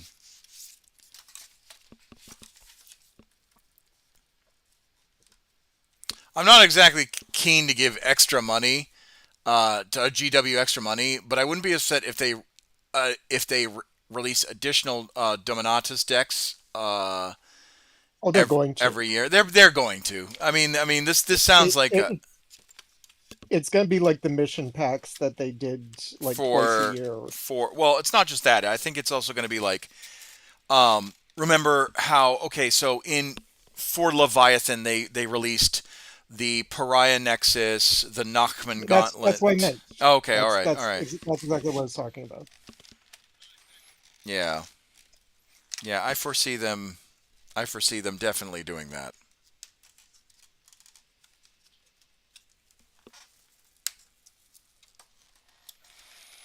Because Games Workshop can't say no to extra money. And it gives them a way to do a narrative way forward of playing out the narrative events that are going on as the lore changes. Yeah. I'm gonna leave that. I'm gonna leave the Operation Imperator out too because I want to read that too. See what they've got for the Armageddon stuff. All right. So my initial. Now that we're what, an hour, almost 2 hours in, my initial reaction to this box. It's not bad. It's an addition. I think that this box. The models in it are okay. Honestly, the orcs ate really well this edition, and I think that they're gonna eat really well throughout the edition.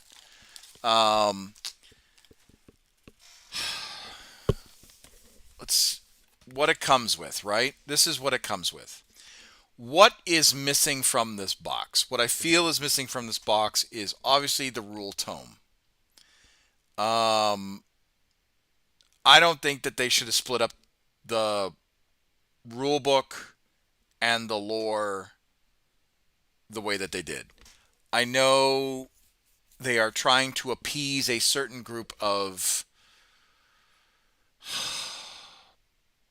players that play competitively that complain that they have to lug around so many books on their dainty little shoulders.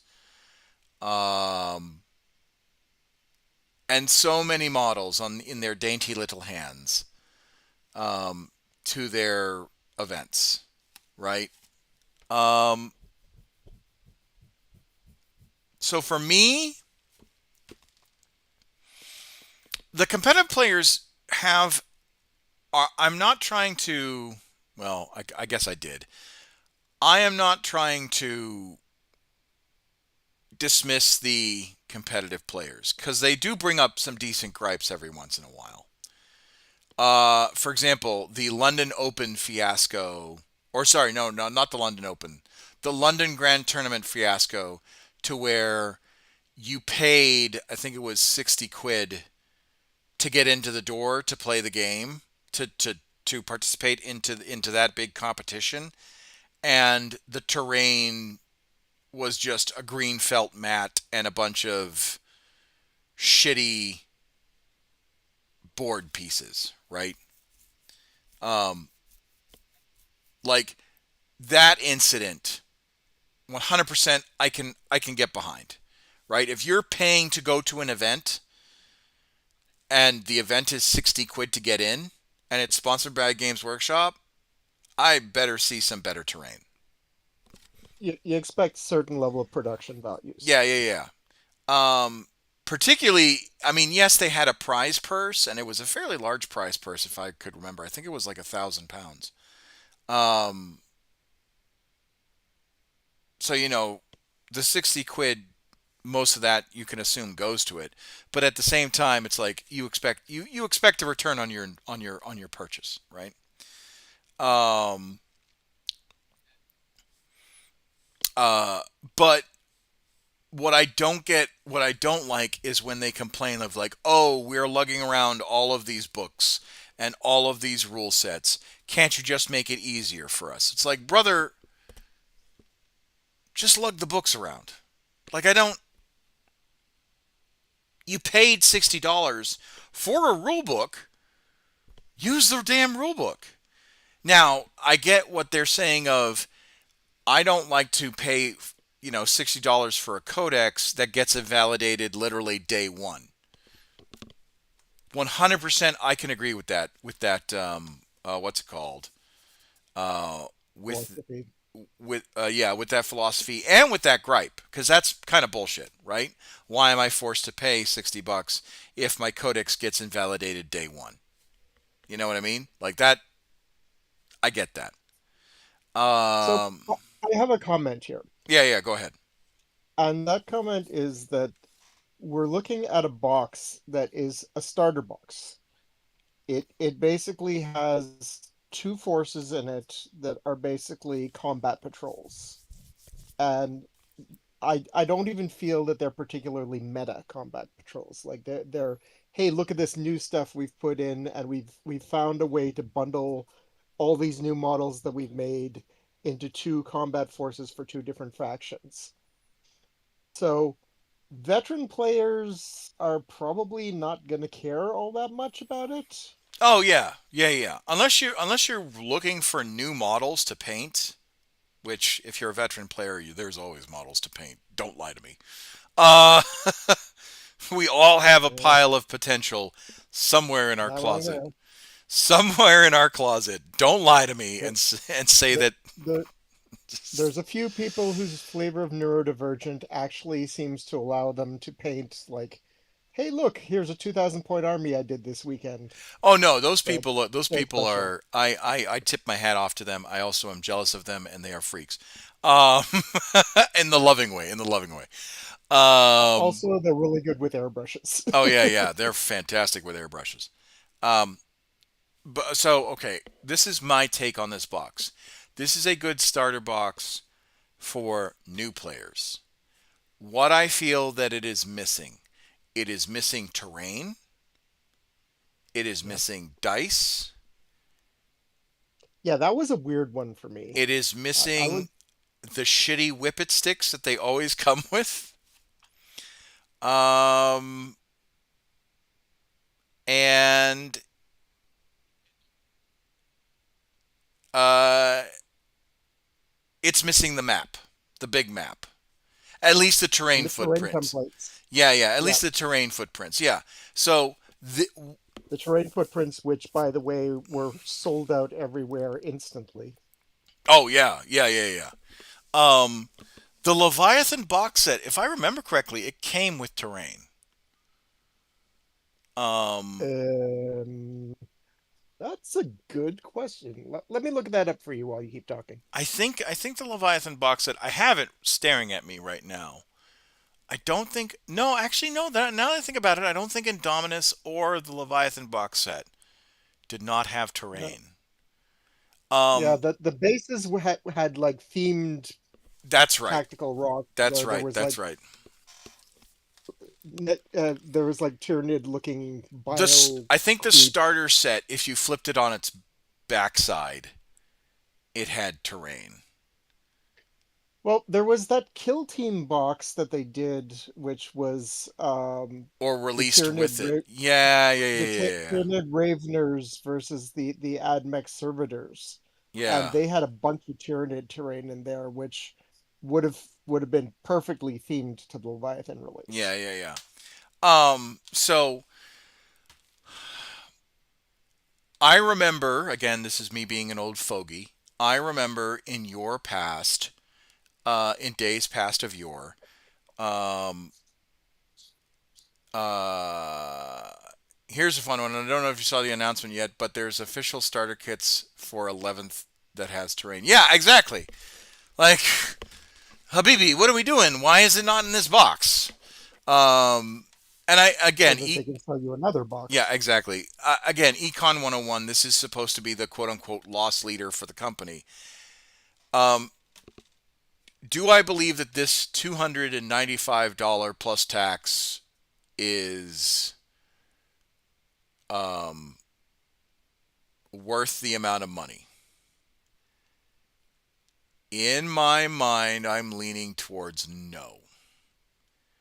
I think it's good for new players, but I also, in good conscience, can't get behind someone who has no idea of what Warhammer is buying this box at the price point that it's being offered at. Even if you went to your local game store, your friendly local game store, and you got the 15% discount, which most local game stores have, or the 10% discount, which most local game stores have, um, at 200 and like, let's say $270, I still don't think I could justify this for new players because that's a lot of cash to just drop in one go. And yeah, you get a lot of stuff, but you also have to factor in the paints. You also have to factor in the clippers, the brushes, and the primer because they're gonna, unless you don't care or you don't think that you care about primer, it's you're looking at spending bare minimum. What do you think, Johnny? I would say another a Probably hundred. another Yeah, $200. another $200. So almost $500 worth of Warhammer product, right? Um, and again, it's cool that you get like all the necessary stuff, but you don't get dice, you don't have measuring tape, you don't have paints, you don't have brushes, you don't have glue, you don't have anything like that. They'll So, gladly sell that to you. huh? They'll gladly sell that to Oh you. yeah, yeah, no, they'll gladly sell it to you, but you don't have it off rip, um, and you don't have terrain, and all that stuff. So, I think this should have been less than 295 American. I know that it's probably less in British pounds, but like I don't think it should have been that much. I think it should have stayed at the 250 range. Um uh I don't know. What do you think, Johnny? My feel for this is that it's a box that's designed for existing players that don't want to get another starting kit because they have the dice and they have the measuring tapes and they have the terrain.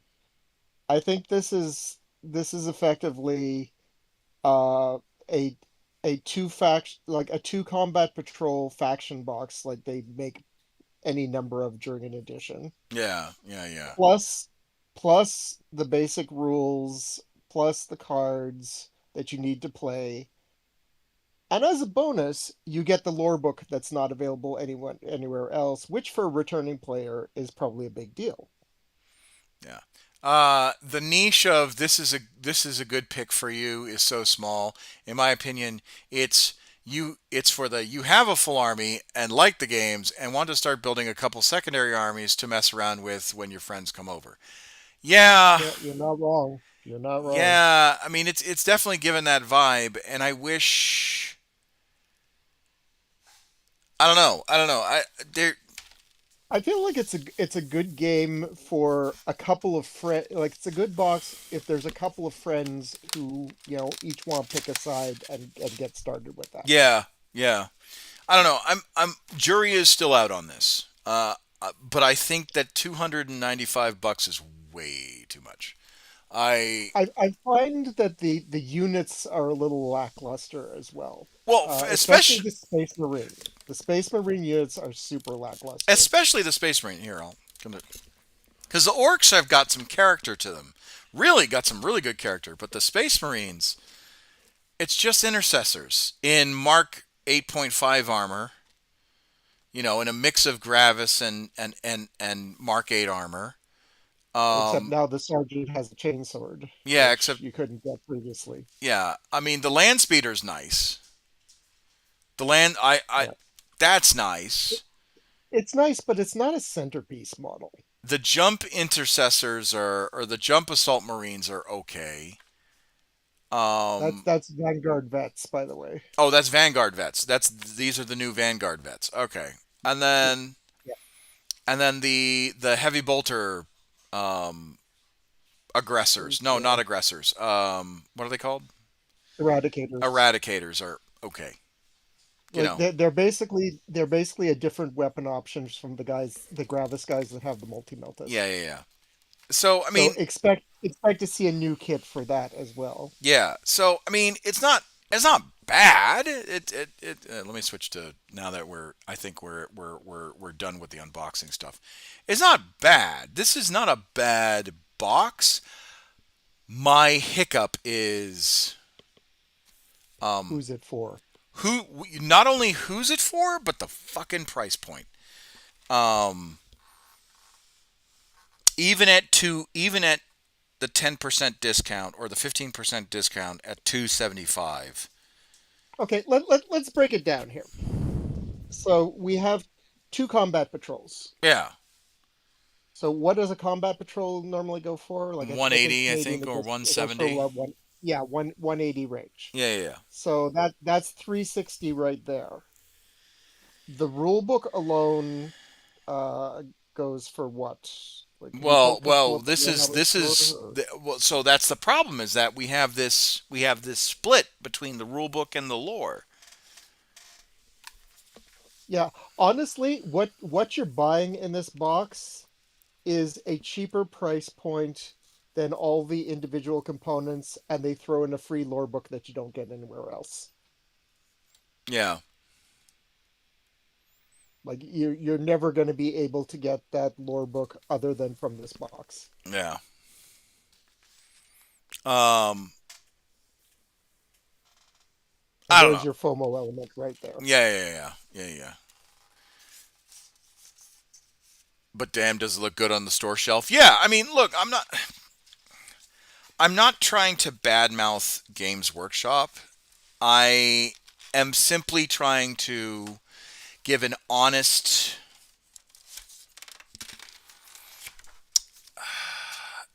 I honest feel take on on what this edition what I think is missing from the edition box.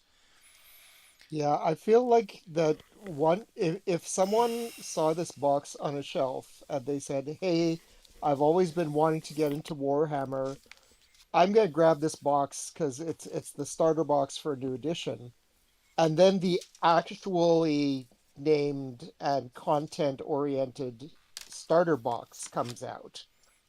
They're gonna feel like they spent a lot on something that didn't give them everything they needed to Yeah, start off they're with. yeah they're gonna feel like they made a mistake. They're gonna feel like it's a bait and switch, kind Yeah, of. not just a bait and switch, but a big and potentially a big waste of money. Um, which you never want to feel like that. You never want to be played as the sucker, right? Um, So yeah, in Canadian, each of the starter decks, like the narrative campaign deck and the mission deck, are each $40. Um, The core rules is another $30, so that's 110 right there. Plus two $180 combat patrols. So we're looking at 180 times 2 is 360, 370. Yeah, you're looking at about $500 worth of content in that box, plus the lore book that you don't get anywhere else. Yeah, yeah, yeah. So it's you're getting a good value for what you get in the box. However, are you getting something that is useful to you as a starter player? Ooh, Demon Yeah. Slayer asked a really good question, and I'm going to pose it to you, and maybe this will change some of your calculus. Do we even count the value of the core rulebook anymore when it's free to download from their website app? Um, Yeah, fair. that's a really good point. I'm going to say no. I'm going to say we can't count the value of the rulebook because if you can Okay, if so then knock $30 off the price. So it's 450 instead of 500. so 450 instead of 500, right? See, that's something that I don't know. That's a do, I don't think this box, being an edition box, a new edition box, was designed for new players. I would tend to agree. I think that new edition box sets should be designed for new players to give you literally everything that you need to get a game. To include, because no, actually, I take that back. Leviathan had a shitty little cardboard battle board. The Leviathan box set had a cardboard battle board. If you That's got true. if you got the pre-order, or if you managed to get one of the ones in store. That's Um, true. I forgot about that. so it did come with terrain, TM trademark. Sort of, Uh, kind of, if you got it through the right channels. yeah. So yeah, no, it did come with Leviathan. Did come with with terrain stuff. This box has nothing aside. I mean, I'm not saying it has nothing. I'm saying it has no analog, no equivalent analog for it. Yeah, It doesn't have a battle board basically. Um, yeah. and again, I'm not trying to badmouth Games Workshop. Um, but I But think we cut our teeth on things like Black Reach. yeah, exactly. We cut our teeth on third edition, which came with a forest and some blasted ruins and all that stuff. We cut our teeth on Blackreach. We cut our teeth on the Tyrannid on the Battle for McCrag. Um, Yeah. Oh, uh, that was a fun that box. was a fun a fun starter set. Like Uh, like the crashed Imperial shuttle. yeah. Uh, what else? What else did we do? What else did we cut our teeth on? Um, we cut our teeth on. Oh God, what was the other? What was sixth edition? Hold on. Let me look at that real quick. 40K I sixth can't edition remember.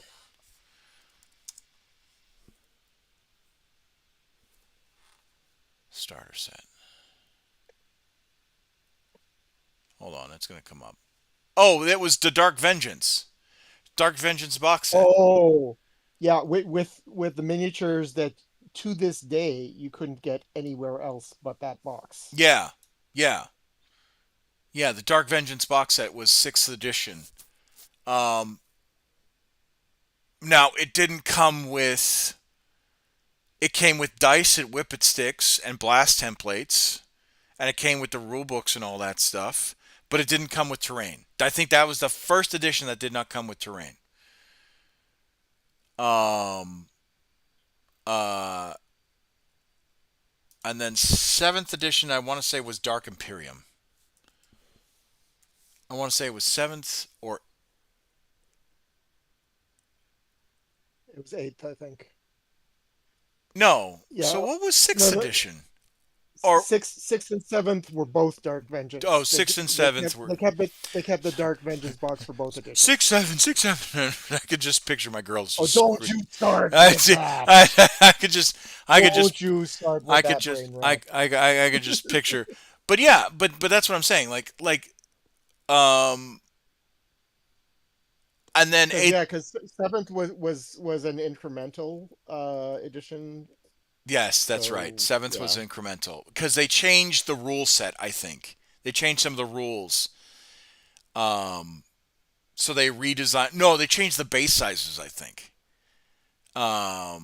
Or no. Did they? No. Eighth was when they changed the base sizes. Um. Yeah. But yeah. So, and then Dark Vengeance came out. Dark Vengeance didn't have any terrain. So really, fifth edition was the last edition in 40K. Now that I think about it, that had. Um. Oh no. Assault on Blackreach did not have terrain. It had dice, whippet sticks, and blast templates. Was Battle for McCrag the last one that came with terrain? Yeah, it sure So was. Battle for McCrag came out with the last terrain. Oh, so Leviathan Combat Patrol starter set had terrain pieces in it. The Combat Patrol starter set, so not the actual. oh, right. Not the actual rule, not the Oh, actual. because yeah, that's the edition where they started having the three levels of starter boxes, where Yes. each one had a slightly different Different set of package. kits Yeah. and progressively more terrain depending which of the three kits you got. Yeah. Yeah. And it was all like existing terrain kits that they just included the sprues for. Yeah. So really, the Battle of McCrag was the last one because third edition had the blasted ruins, the hedge, the spike traps, and then the forest, and that was Black Templar versus Dark Eldar. Yep. But yeah, so okay, all right. Now that we have some retrospective on this, uh, friends, I found out that there's a company making 6-7 chicken nuggets. Oh, Jesus Christ. Kermit the Frog scrunch face. Armageddon could have come with blast templates. Do you want blast templates? Been those rules back though? Uh, Kinda. I think. Okay, hold on. I missed some of the stuff. Uh, and really, those were really significantly reliant on terrain. Yeah, no. Yeah, so okay, all right. Now that we've done the unboxing and now that we're doing this kind of post-mortem, what do I think? If I had a magic wand and could fix this Armageddon box set, right? This Armageddon box set. One, bring back the tome, right? Two, have terrain in here. And then three, even if it's just the quote unquote light terrain that they're talking about in the rulebook, even if it's all just like little light to light terrain, and then Honestly, they could have put in like even cardboard terrain, like yeah, just so that you have something to throw on your table to yeah, start with. to start with, and then a cardboard battle board because Yep. they I did it. mean, if they could have a cardboard standee orc kill-a-can back in the day, and people loved that. Yeah. You want to talk about homage? There's nothing there that would literally be an homage to how 40K was way back when. It's like, hey, until you get your real terrain, here's some cheap cardboard crap that, if you already have terrain, don't just leave it in the box. And And it wouldn't if you, cost them a whole lot of money. no, it would not. It totally would not. Like paper products nowadays is pretty cheap.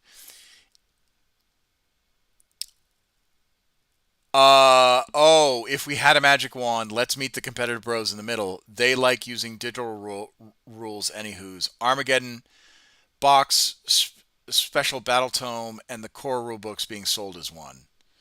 Well, Yeah, and you see, here's the thing, is that they used to do special edition battle tomes with every edition. This is the first edition they haven't done that. yeah, Ask me how I know, and ask me how many of them are sitting on my shelf gathering dust, but looking very pretty. yeah. No, no, no. I 100% agree. Um, and I think so this is my take on this Armageddon box. Yes, Econ 101 says that any new splash product is going to be what's called a loss leader. A loss leader is you are losing money on the product, but it is to get people into whatever product you're selling, right? Get them hooked. Yeah. In my mind, to make the loss leader more effective in getting somebody hooked into the game, it should come with literally everything on the tin. It should have a cardboard battle board like Leviathan did. It should have terrain pieces like we can even say, if we want to be really cheap, it can be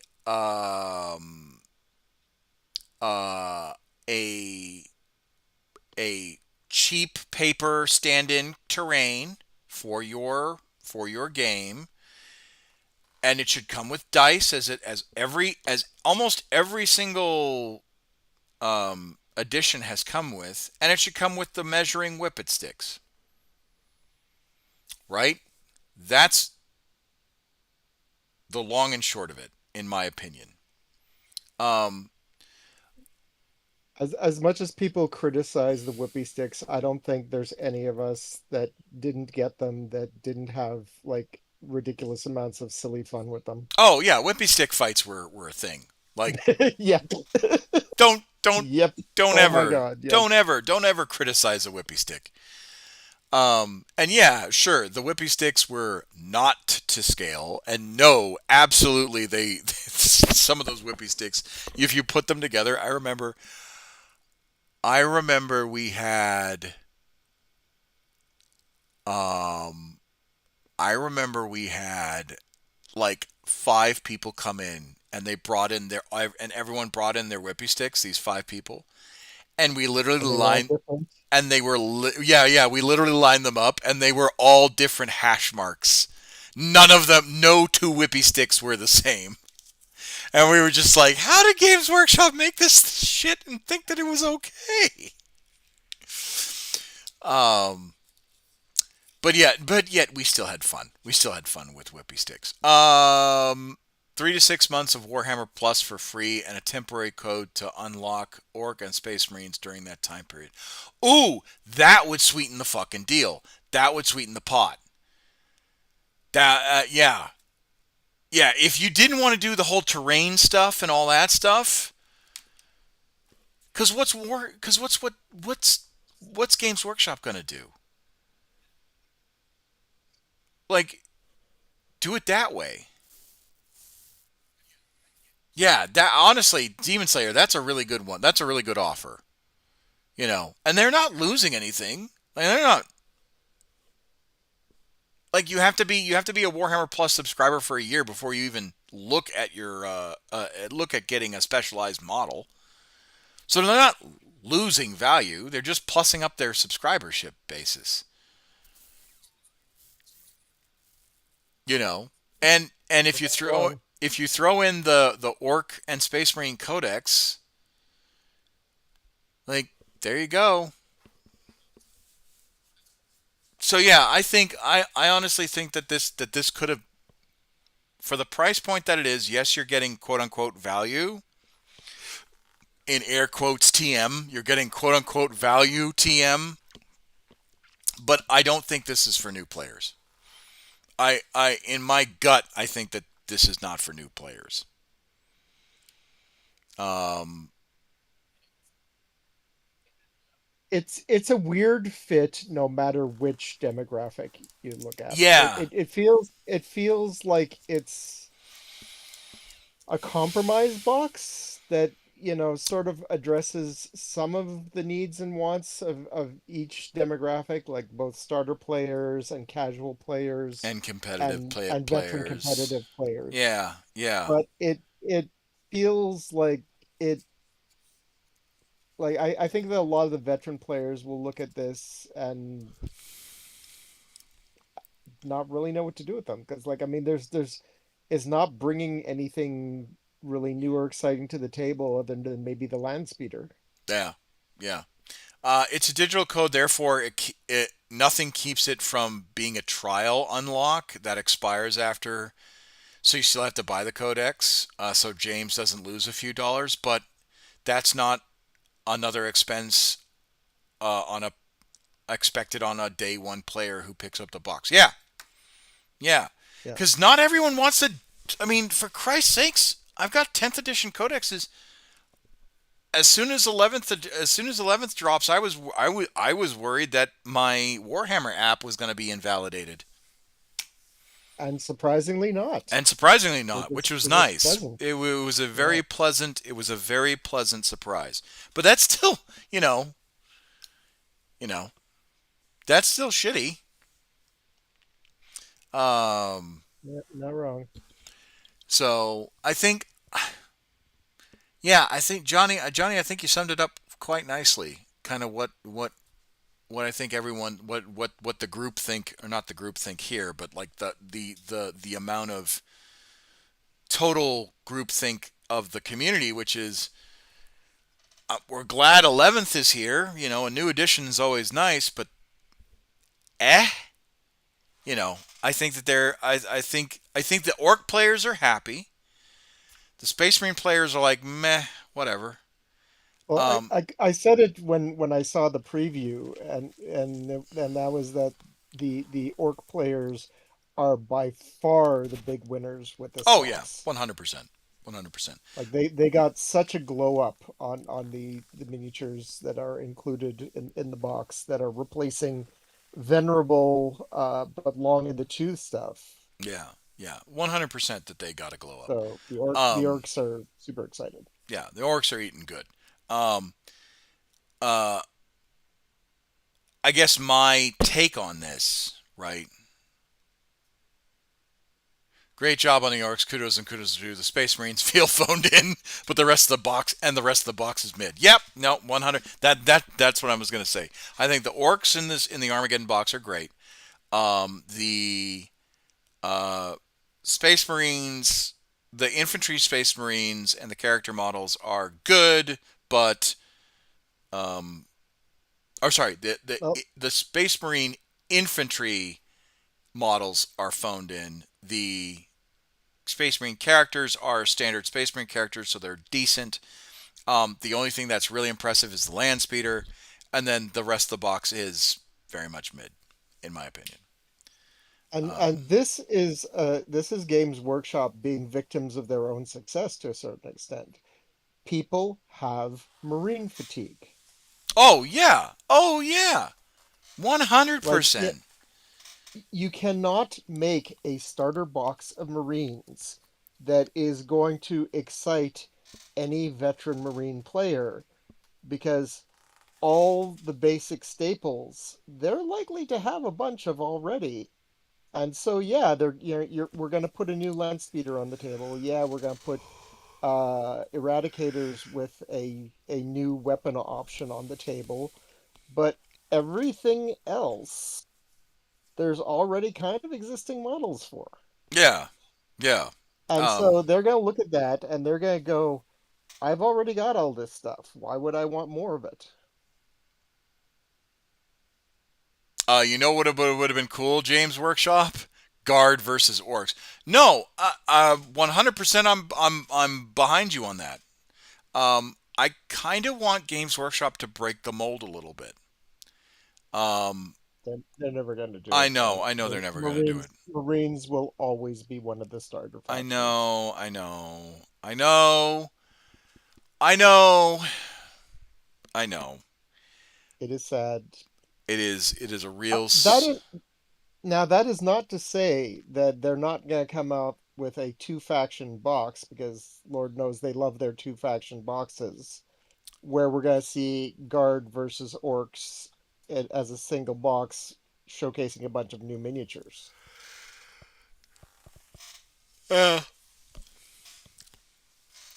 Uh, just for the big box, leave the starter box for Space Marines versus X. Brand recognition is important. No, I know. What the reason?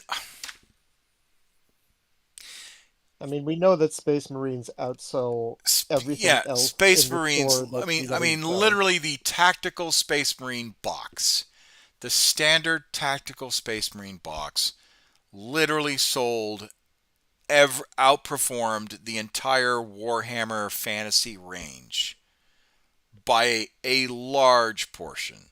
That's why they killed Warhammer Fantasy Battles. They literally were like the only product. They took the entire Warhammer Fantasy Battle range and compared it to the Space Marine Tactical Squad and said, "How is this one box set outperforming all other sales in an entire other series?" That's why they killed off Warhammer Fantasy Battles, and then they brought it back in Old World. But I digress. Um, but I also don't think that if GW were to just branch off for a single um, edition, it would kill them. I don't think so. And I think that would solve the Marine fatigue. I really do. I think that if they took one edition, which should have been Armageddon, to be quite honest, in my opinion, Not wrong. um, if they just took this edition and said, we are going to do something radical because 11th is a placeholder edition, right? We were already feeling that to begin with when they announced it, and they were leaking some of the rules, and we're just like, this is just 10th. This, like, people were calling it 10.5. 10.5, right? Yeah. Um, what they should have done to gin up support is keep the orcs on here, but make it Orcs v Eldar, right? That, Not for Armageddon. huh? No. I mean, but what I'm getting at is that, like, keep the orcs, right? What I'm saying is switch. Don't make it Armageddon. Switch it to Oh, okay, something yeah. entirely different, right? Well, and the problem we get there is we're going back to a brand recognition thing. You know, Armageddon, that's iconic. That's, everyone who knows the 40K lore beyond, some basics has probably at least heard of Armageddon. Right. Leviathan was another one. We're sort of echoing the old Battle of Macragge. No. So I get that. what is, show me something that is iconic to that level with another Xenos faction that is not uh, orcs. Like there's no Eldar great battle that has echoed down the millennia. The War in Heaven. I would have done. Uh, I would have done. If I had to do a placeholder, I would do something in the Pariah Nexus, and it is the Eldar versus the Necrons. Right now, I get it. yeah, Indomitus that could was be cool. Indomitus just was 2 editions ago, and And people. and Pariah, and they did do a fair amount of stuff in the Pariah Nexus. Like they did release like some they released a new mission deck around it. They Yeah. released source books around it. So, there was a little bit leaning into that, but no box sets. Yeah. But that's what I'm getting at. It was um they could have done that, right? The Necrons have been fighting the Tyranids in the fringes hard, hard if my lore is accurate. Yep, no, they have been. They have been. Um, I Which think, is weird considering that the Tyranids tend to literally part the stream around Necron worlds and go past them. yeah, well, the Necrons are trying to stop the Tyranids because the lore, or as far as I remember in the story, um, the Silent King needs the human race to live, so that they Oh, so they can do the reverse reverse biotransference, right? biotransference. Yeah, yeah, yeah. Um, so they're just like, the Silent King's like, hey, these humans are our best bet, and we need to stop Their this. souls back in biological bodies, you know. We need to stop the space bugs from eating them. Um, but yeah, I think that because 10th edition was already being, or sorry, 11th edition was already being called a placeholder edition before we even knew what the box set was about when they were leaking out the rules.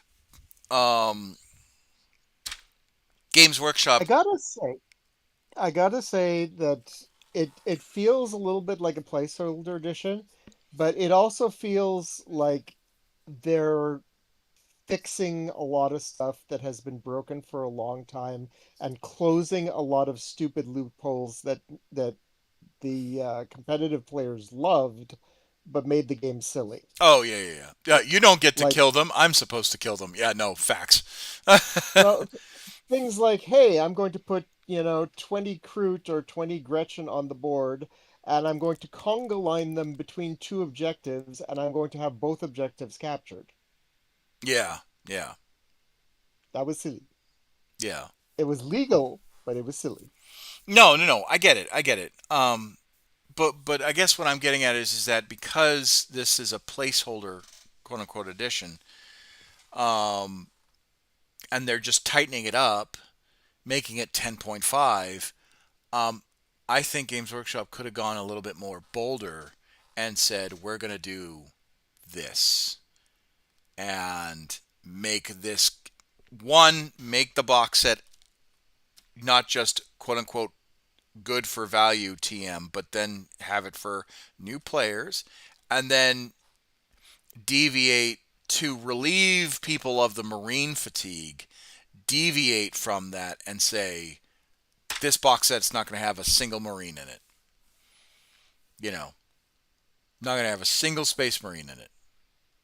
And Yeah. we're gonna let another faction have their time in the sun. Yeah, fair. You know, It's um, fair. and I think they would have gotten a lot more grace, and I think they would have gotten a lot more uh, positive feedback for it, if that makes any sense. I know I'm It sounding does. It does. it. I see what you're getting at, and I don't disagree with it. Wow, yeah, like I get it. And if nothing else, it would have been a huge community conversation point. And Oh yeah, I'm sure it would have polarized the community. It's like, there would have been a crap ton of people that came out and said, finally, GW has the guts to do something new and different. And there'd be an equal number of people that would have come back and said, uh, oh yeah, look at this. They're bowing to the people that have been bitching for forever, and they're not holding to the traditional way of doing things. So oh, it could have. Oh, that's another good suggestion. It could have come with a coupon for 5 paint pots free, redeemable on the website. Go to your local, put them into your store, pull them into your store, so your salesman can get them hooked. Yeah, I mean, yeah, I mean, they could have done a lot. Com- They could comes have. with a coupon for a free Warhammer starter paint set, Yeah, yeah. I mean, like they either the Marine or the Orc one. or the orc one. Yeah, they could have done a lot. Um, they could have done a lot to make this box better. Um, and yeah, I don't know. I don't know. I think. Am I I really happy? get the feeling that they don't even know who they're marketing to anymore. I 100%. I believe so. I'd love to be on the fly on the wall. Or I'd love to just give them an advice. Like, hey, GW marketing, I know I'm somebody that's not remotely qualified in marketing, right? And statistical analytics and all that stuff. But I got an idea. I'll share it with you. I'm not expecting anything in return. Um, because I kind of want the hobby to continue. Um, And and the problem with that is that there's there's as many people that are going to have an opinion as there are people playing 40K, and that's a lot of people. yeah, no, I get it. I get it. I get it. I totally understand. Good point. DM player, I know good I'm not point. qualified to be on your marketing team, but I'm not 100% sure your team is either. Oh, that Ooh, nails it right on the ooh, head. ooh, ka ka ka ka ka ka ka ka ka ka ka ka ka. There's some shots fired. That's some grade A. That's some grade AAA flak cannon right there. GW, poor GW marketing team. They're catching strays today. Well, they have been for ages. It's like, hey, what's the price point on the new box going to be? Wait until it goes on sale. yeah. Yeah. I again for $295. We gotta love the the interns. Um, yeah. For $295, I think that this it's not a flop because there is value in it. Um, but at the same time, It's not a home run either. it's not a home run either. It's a base hit at best, right?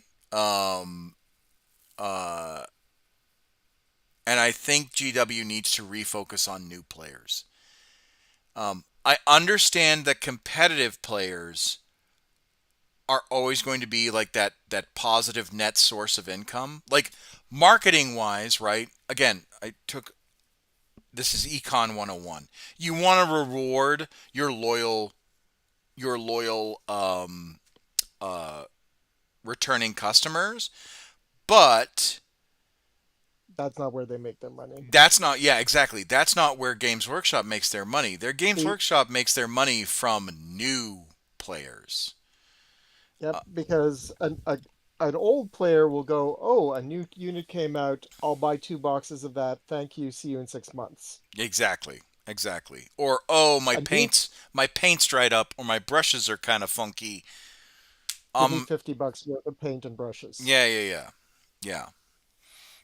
Whereas a new player will come in and drop, and as we were saying earlier, $500 on new models and new rules and a codex and paint and hobby tools and yeah. Yeah, yeah, yeah. Yeah. So, and again, I'm going to say this. I'm going to say this till I'm blue in the face. Games Workshop does not have to be this expensive. It does not have to be this It really expensive. does not. It Um, really does not. We are well-boiled frogs, and the reason that they get away with it is because they keep raising their prices, and people still keep buying it. well, there at this point, and I know who they're targeting. They're targeting people who have an immense amount of disposable income. Yep. Um, who either More do more – accurately, they're targeting the kids of people who have a lot of disposable income. Lowell, stop saying what I'm typing in a wordier way. So I've looked at the monetary value of the box and I've looked at the digital content years. It's easy to say that something has $1,000 of value uh, Yep, on those yep. prices in a vacuum, components in a vacuum. Yeah, no, 100%, 100%. If your production cost is $50, and you sell something individually for 500 bucks, but then you say, here's a discount box that sells for 300 bucks instead of 500, you feel like you're saving 200, but they're still making 250 bucks on that box. Yeah. And again, this is again, I'm when I'm referring to economics 101 and business 101, what I'm saying is that like this is what's considered a loss leader. Um, but at the same time, it's only a loss leader is that if anyone just buys this and never walks into a Games Workshop ever again, right? Like theoretically, if you were to walk into a Games Workshop and you had the disposable income and you're targeting the people that you're targeting, this is not a loss leader. A this is somebody that's um, going to be spending a lot of money on you, on your product. Um, I honestly would love to have the market research data that shows how much a newcomer to the hobby spends to get to the point where they have a completely operational 2000 point army to play. Because it's probably somewhere around the tune of almost 600 bucks, 700 bucks. Like I'm up to 1,000, I would say I would, if I had to press a guess, I'd say it would be 750 to 1,000. it's a loss leader compared to the potential profit margins. I'm not convinced that they're taking a true loss on the box. No, I neither am I. Let's be real. Let's be real. And we know that in recent years they've probably not been making as big a profit as we think they have, because they've been making huge capital investments. They've set up secondary factory facilities that I think just went online last year, if not if they're even online yet. I can give you numbers on a 1K Necron's army with me being frugal. Go ahead, go ahead. I actually we now that we're talking about this, I genuinely want to see. I mean, I can score up a quick 1,000 point army real quick and give you what the guard what how much it would be for the Imperial Guard. Let's play this game, shall we? I'm flashing back to war games. A strange game. The only way to win is not to play. Would you like to play a nice game of chess instead? Yeah, no kidding. Oh, holy crap! They came out with a Astra Militarum platoon. Sorry, you got cut off a little bit on that. I Again, said they, the Games Workshop came out with an Astra Militarum platoon. It's only 10 Cadians, a command squad, a Basilisk, a Rogaldorn, and two artillery uh, field ordnance guns and a Commissar but for $255. But that's honestly that's not a bad deal. I'm not going to buy it because I've got enough guardsmen to last me a lifetime. But that's not a bad deal. it's funny. I was looking through what I refer to as my particularly shameful pile of shame, which is stuff like Christmas boxes that I picked up because it's stuff that I feel like could slot into my armies, and but I had no immediate use for. But at those prices, it's hard to say no to them. Yeah, yeah, yeah. And it's crazy how much you accumulate. It's like, oh, look, if I wanted to, I could probably assemble, a 3,000, 4,000 point force of Custodes.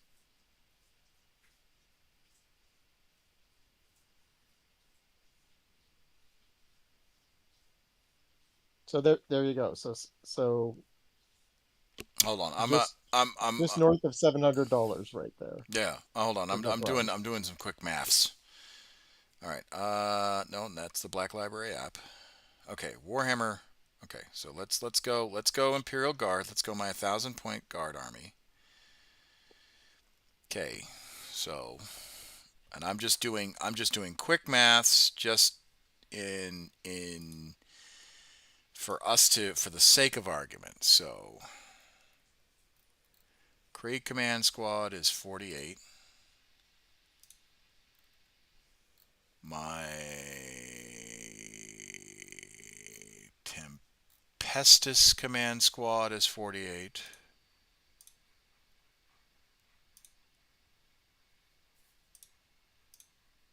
So that's 96 right there.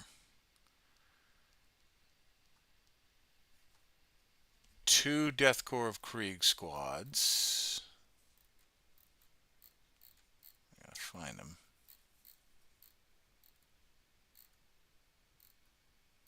Are they out of stock? They are out of stock. But if they were, that'd be 3 plus 53 plus. Okay, so we're at 202.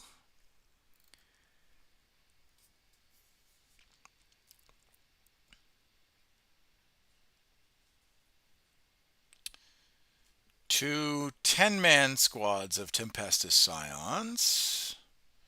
So 48 plus 48.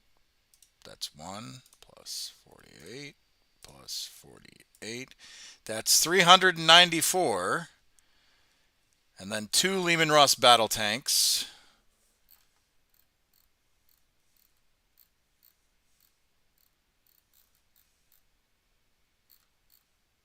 Where are the Russes? 70 bucks. So, for a 2,000-point guard army consisting of 1 Krieg Command Squad, 1 Tempestus Militarum, one Militarum Tempestus Command Squad, 2 Death Corps of Krieg Infantry Squads, 2 10-man Tempestus Scion Squads, and 2 Lehman Russ battle tanks is $534. That is just for the army. That is not including paints, clippers, glue, brushes, and primer.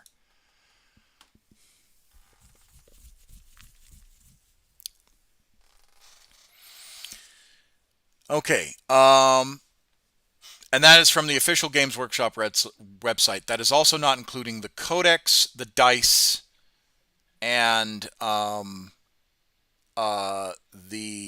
hobby, the buildings and all that stuff. All right.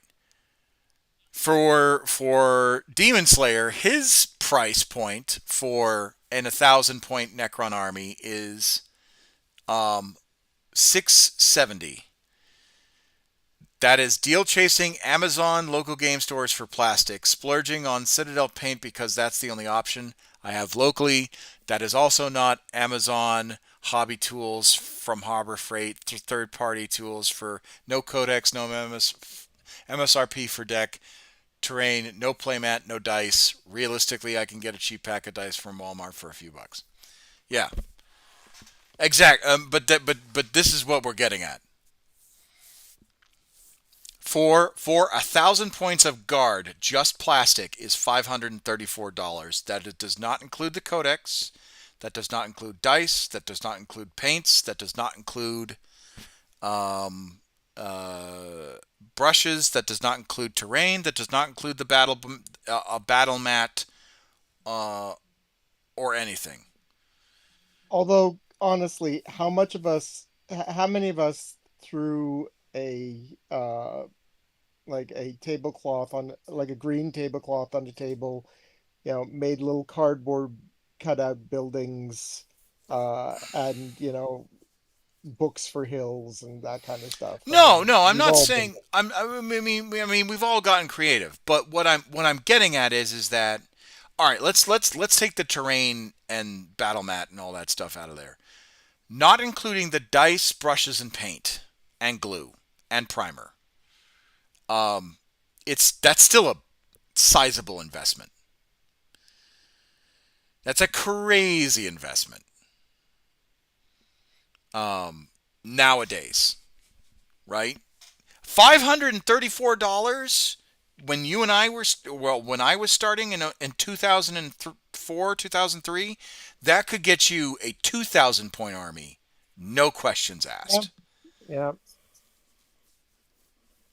Although it'd be interesting to see that it adjusted for inflation, but by normal standard bundle of goods standards of inflation, not GW inflation, Yeah. which has nothing to do with real world Yeah, yeah, inflation. yeah. Nothing to do with real inflation. But that's what I'm saying. Like, if I took that money and walked into a Games Workshop in 2003, um, I could walk away with a easily a 2,000 point army in plastics, and probably have enough for paint and glue to spare. You know what I mean? I'm trying to remember what the launch price on the original Tau launch box was, which I mean, was actually I, like I, I, it was close to a 1,500 point army if I recall correctly. I could probably tell you what the guard launch box was. Third edition.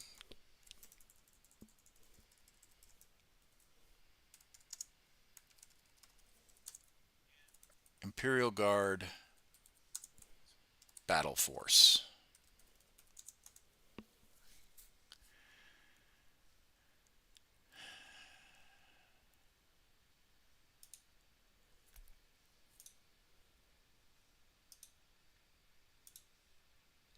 So the Cadian Battle Force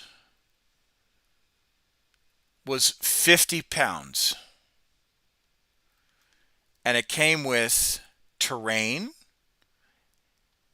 two Imperial Guard infantry squads, and three heavy weapons teams, and a Lehman Russ.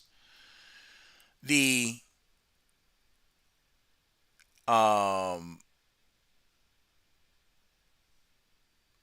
the Catachan uh, Battle Force box was 50 pounds, and it came with two Sentinels, Catachan pattern Sentinels, two Catachan event jungle fighter squads, a Catachan heavy weapons squad with three heavy weapons teams, and then a Catachan command squad, and then three Catachan jungle trees.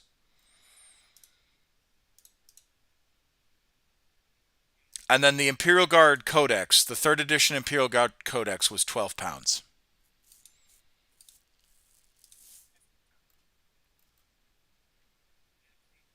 Um, and that's from Reddit, and I'll link that into the chat real quick.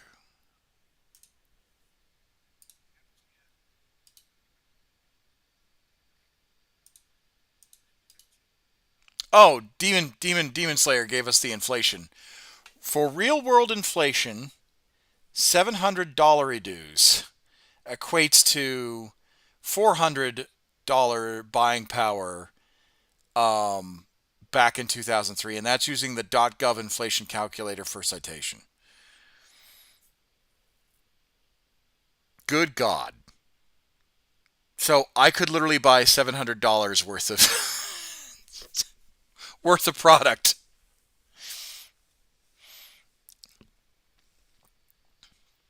back in 2003. That's insane.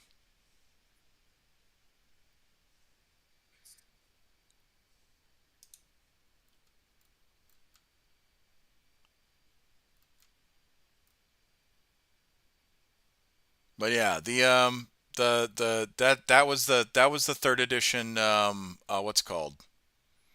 Battle box. Battle Force box for the Imperial Guard. Um, Okay, so I'm looking at something right now.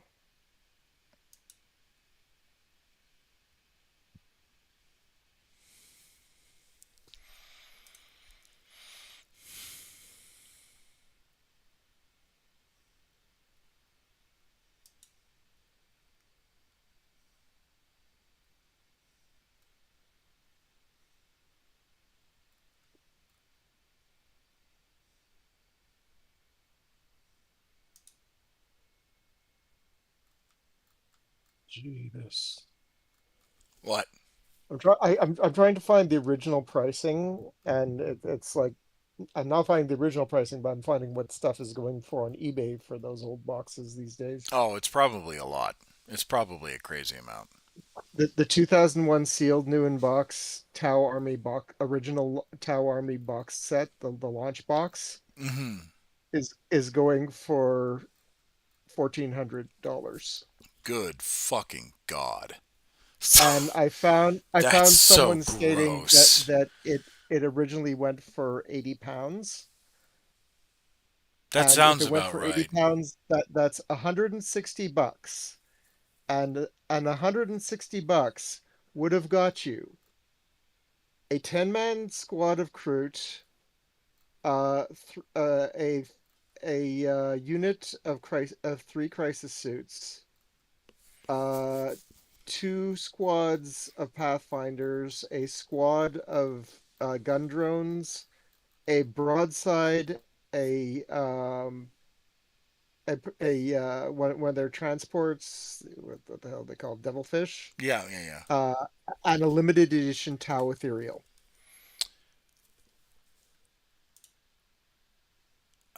Let me look. So let's price what the equivalent models today would go for. Do, do, do, do. Oh yeah, the Download what 2000. we Yeah, have the up. 2001 one. Yeah.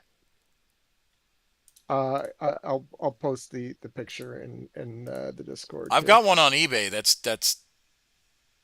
Yeah, you've probably seen the same one on eBay that I'm seeing. well, it's just the box only, the retail box only. Oh, Um, someone's selling just the box.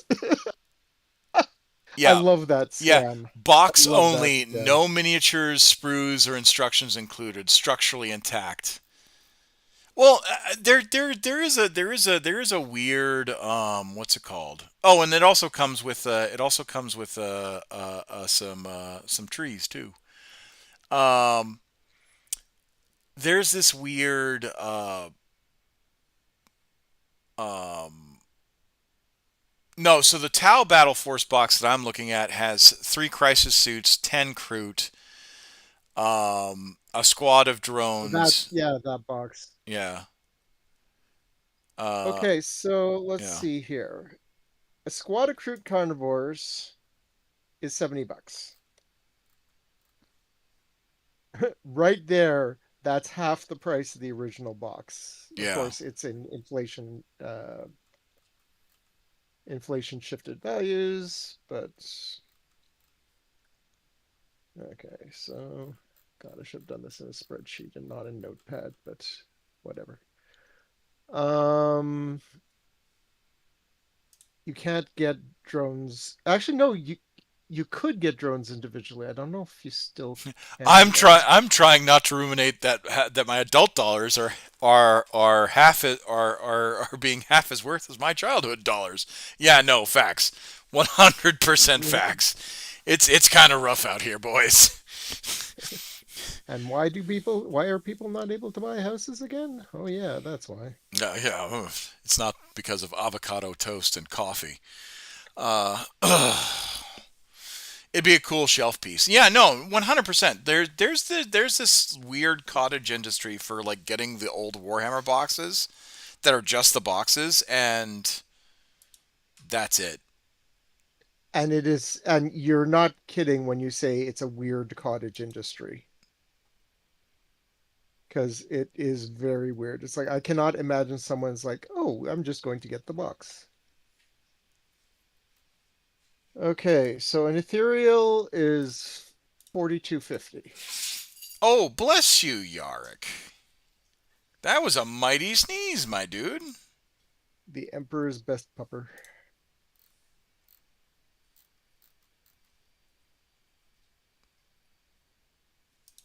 That was you good, dude? Like that was a pretty big sneeze.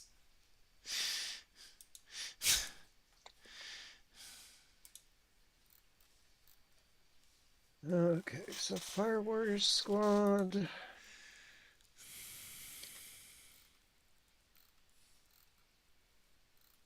So there's two of those. There's one that's a breacher and one that's a strike team, but that's effectively the same kit, just so it's with different options. So that's $72 each, so that's $144 right there. Wow, just those two squads alone was the price of the original. Oh, the Uh-huh. original Battle Force box. Uh, Yeah. yeah. Okay. Plus we have a broadside.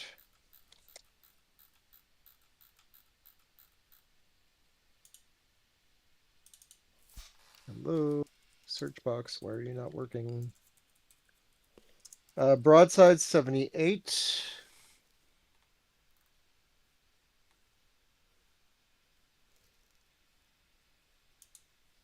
And a devilfish is $80. Okay. So let's add that up. And we have uh it's late and my brain is getting fuzzy, so I'm going to use an actual calculator for this so I don't do any stupid mistakes. 70 plus 42 plus 144 plus 78 plus 80 equals $344 I found for the something for some I found the sheet. So the Tau Army box set was 200 and was not 200, was 125 pounds. Okay, so it was a little bit more than It I was a little thought. bit more than you thought. But 125 pounds Of 2001 of currency. 2001 currency.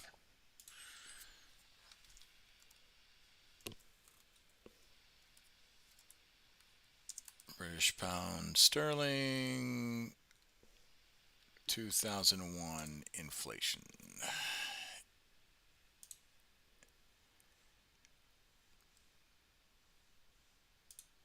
Which makes me now want to redo this in on the UK website.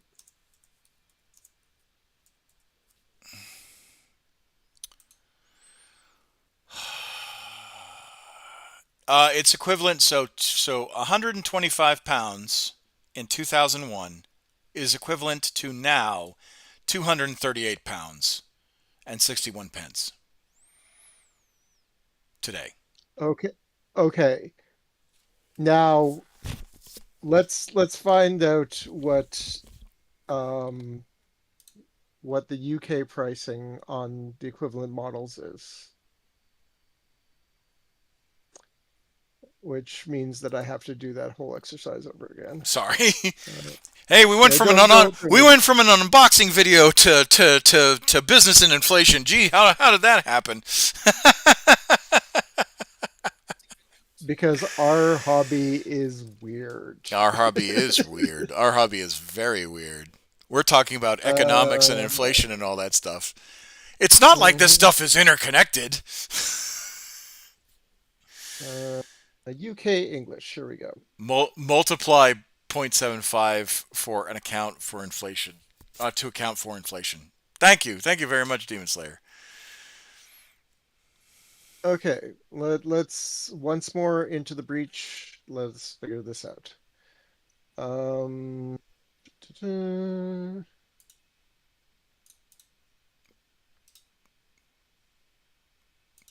Because I'm gonna okay, I have the before calculator. you do the numbers crunch, I'm gonna send you what I referenced, Johnny.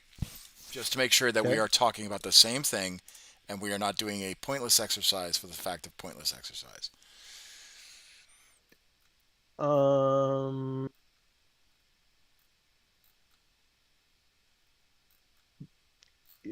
yeah, we're looking at the one on the bottom of the Yep, page. yeah. Okay, all right, good, good. Continue on, good sir. Crunch away those numbers. Crunchy, crunchy, crunchy. Oh, by the way, Okay. you also can't add the Crutox in there because the Crutox is no longer there. The Crutox is no longer a model. Well, they have the Rampagers now, Yeah. which are, or no, wait, no, they do have the Crutox. Do they? Yeah. Oh. There's a, I missed the Crutox. There's Crutox Rider is there. Yeah. Oh, I thought. I didn't even notice the Crutox Rider. So okay, so Crutox. Okay. So we have um what do you mean 3 items for Crut? Oh, I typed in Crutox, not Crut. Okay, so Crut, we have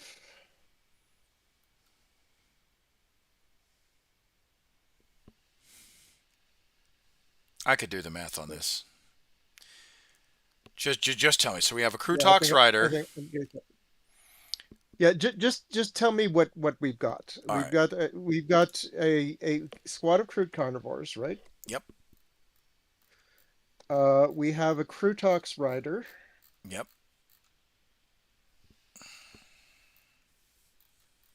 Any other Crut? Nope. Is there a That's it. shaper? That. Okay. Hold on. Crutox, 12 Crute Warriors, no Crute Shaper. Nope. Okay. What else do we have? We We have an have ethereal. we have an We have ethereal. an ethereal.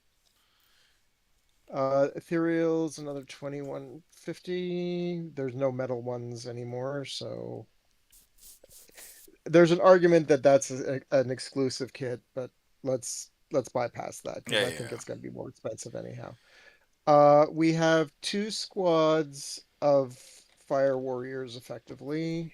Well, one is a Pathfinder. It's the same kit. Oh. It's Fire Warriors Breachers and Fire Warriors Strike Team. No. Pathfinder. No, Pathfinder team is Oh, 6. it's a Pathfinder team. Yeah. Oh, okay. Yeah. So that is different. So Okay, Pathfinder so team, 6 plus Pathfinders is or well back then it was 6 Pathfinders. Uh, so you have a Pathfinder team and then you have a Fire and a Warrior Fire Warrior Strike team. team. Okay, so add a Fire Warrior team and add a Pathfinder team. A And broadside. plus a broadside and a devilfish, right? Yes. And then the crisis suits battle team. Right.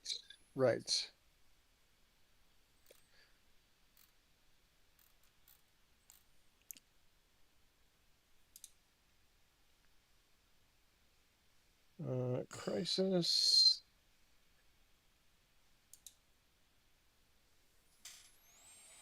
We could have done that, but And I wonder if they still have the gun. I know that gun drones were, yeah, yeah, tactical drones. tactical How drones. how many tactical drones are there? It was 6. For yeah, 6 in that squad. Okay, so they're selling them at £12 75 pence for 2. Yeah. So plus 12.75 plus 12.75 plus 12.75. All right, so the grand total, if there's no other units, No, there's no other units. 254.75. Jesus fucking Christ. So at 254.75, it's above inflation. It's actually above We inflation. we knew that. No, no, no. I'm saying I'm confirming because I've got it right now on my screen. Two, 125 pound in 2001 is 235 pound 61 pence, and you said it's 275 or 254.75. 254.75. So it's not hugely above inflation, but it is above inflation. Yeah, that's crazy. That's wild. Oh, that hurts my soul a little bit. Don't forget the additional cost by using Group GP. You're not allowed to use seasonings in your food. That's crazy. So, all right. You're not allowed to put lemon juice on your fish boys. Yeah.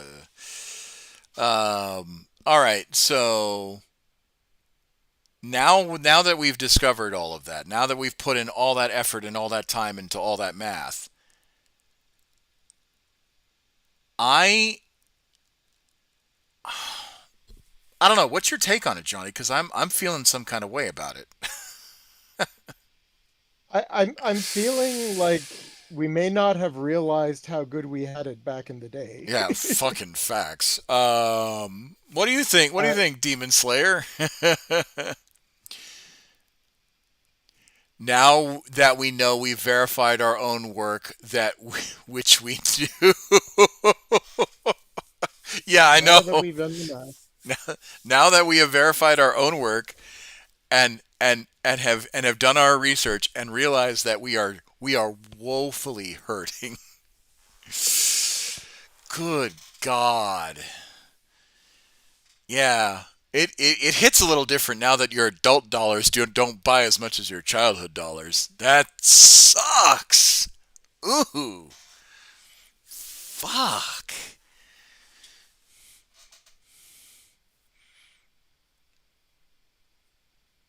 I'm kicking myself because I'm selling my playset of Gaius cradles for 370 a piece. Now that they're over 3,000. What are Gaius cradles?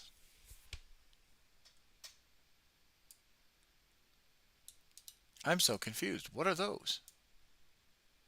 That sounds like a Magic the Gathering thing, Oh, it might be a Magic the Gathering thing. or something similar. Yeah. Hey, Oh I've got yeah, an original. I've got a Black Lotus. So yeah. Gaia's Cradle cards. Yeah. Yeah, the full set runs you six to almost $8,000. Good God. Oh,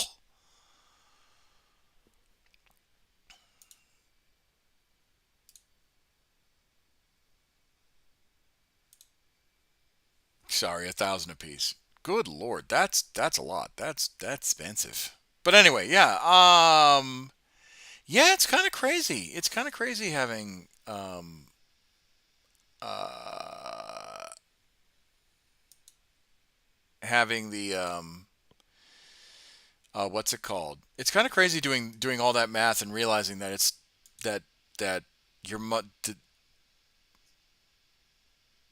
I would say it makes it a lot easier to say no whenever anyone asks if I play Magic anymore. I mean, facts.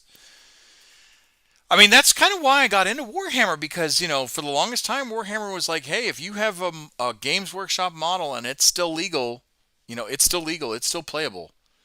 Um, Instead of, every single card I ever own in Magic being invalidated. um, Here's the disgusting thing I realized. Go ahead.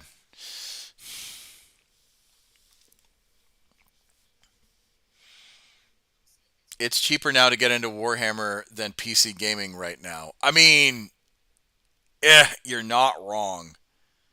You really aren't wrong. Because a new. I wonder if it's cheaper to get into 40K than it is to get into console gaming, even Yeah, because because Xbox current is generation $700. consoles. Yeah, and PlayStation's about in the same range. Xbox is $700, and then PlayStation I think is 650 because I think it's got a lower graphics card.